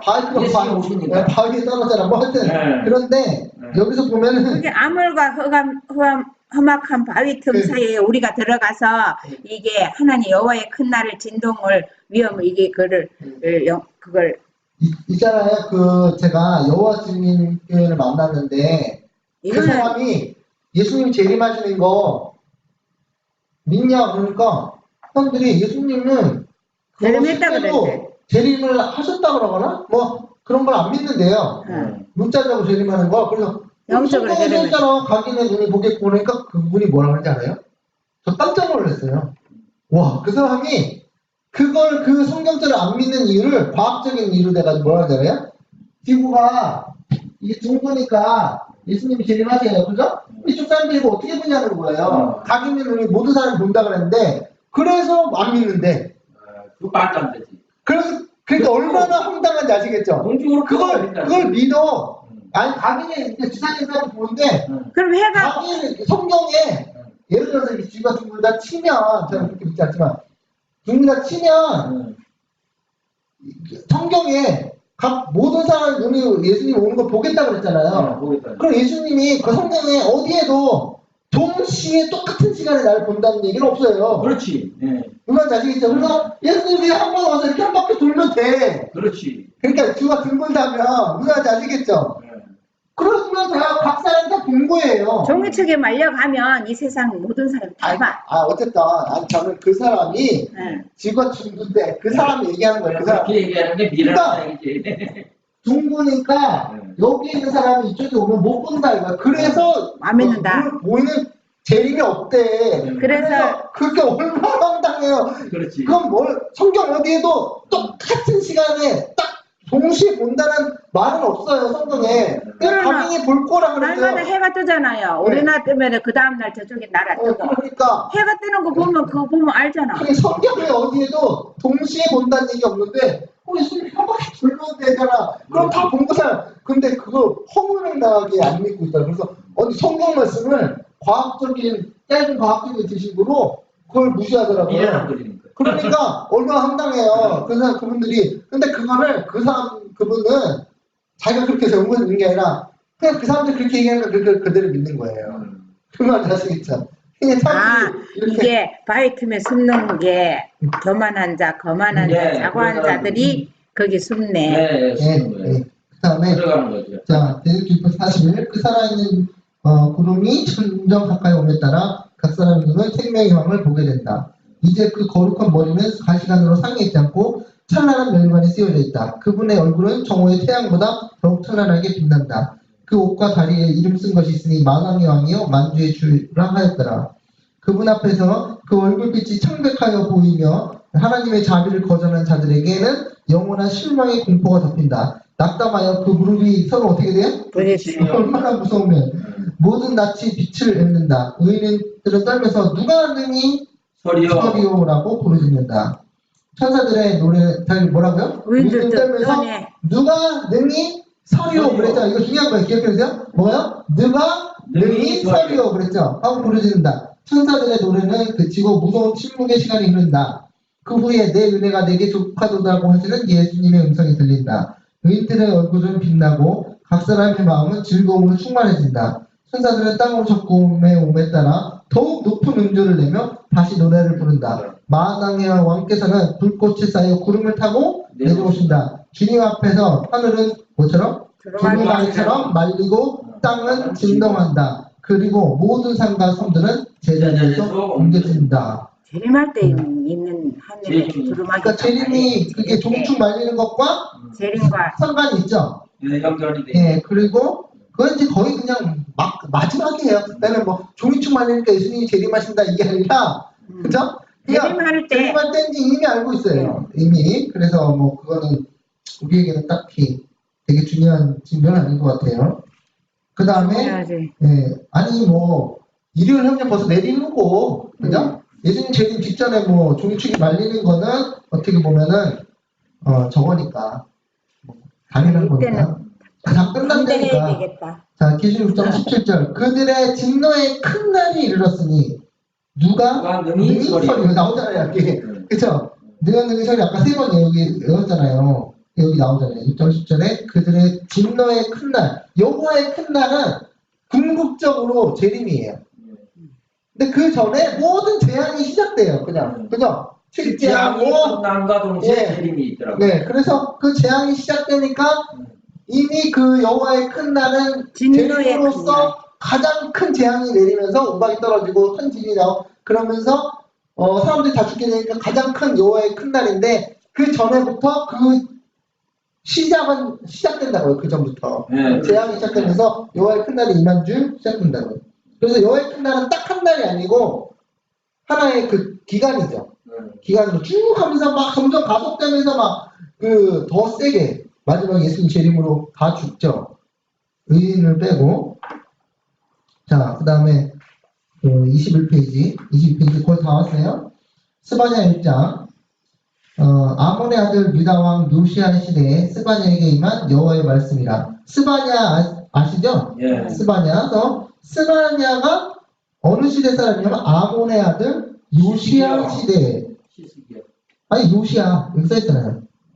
그죠? 그리고 요시야 시대는 요시야는 계약하는 왕이잖아요. 그 이만 여호와의 말씀입니다. 스바냐는 히스기야의 현손이래잖아요. 아마냐의 증손이고 그달의 손자여 구시의 아들이었더라. 그 다음에 여호와께서 이르시되 내가 땅의 모든 것을 진멸하리라. 무섭죠? 내가 사람과 짐승을 진멸하고 공중의 새와 바다고기에 거치게 하는 것과 악인들을 아울러 진멸할 것이라. 내가 사람을 땅 위에 멸절하리라. 나 여호와의 말이니라. 주여 앞에서 잠잠할지어다. 이는 여호와의 날이 아까 얘기했죠? 여호와의 큰날 재림, 재앙, 큰 날이 가까웠으므로 여호와께서 희생을 준비하고 그가 청할 자들을 구별하셨음이니라. 여호와의 희생의 날에 내가 방백들과 왕자들과 이방인들의 옷을 입은 자들을 부활할 것이며 그 날에 문턱을 뛰어넘어서 포악과 거짓을 자기 주인에게 집에 채운 자들을 내가 벌하리라. 14절 뭐라 그러세요? 여호와의 큰 날이 가깝도다. 가깝고도 빠르도다.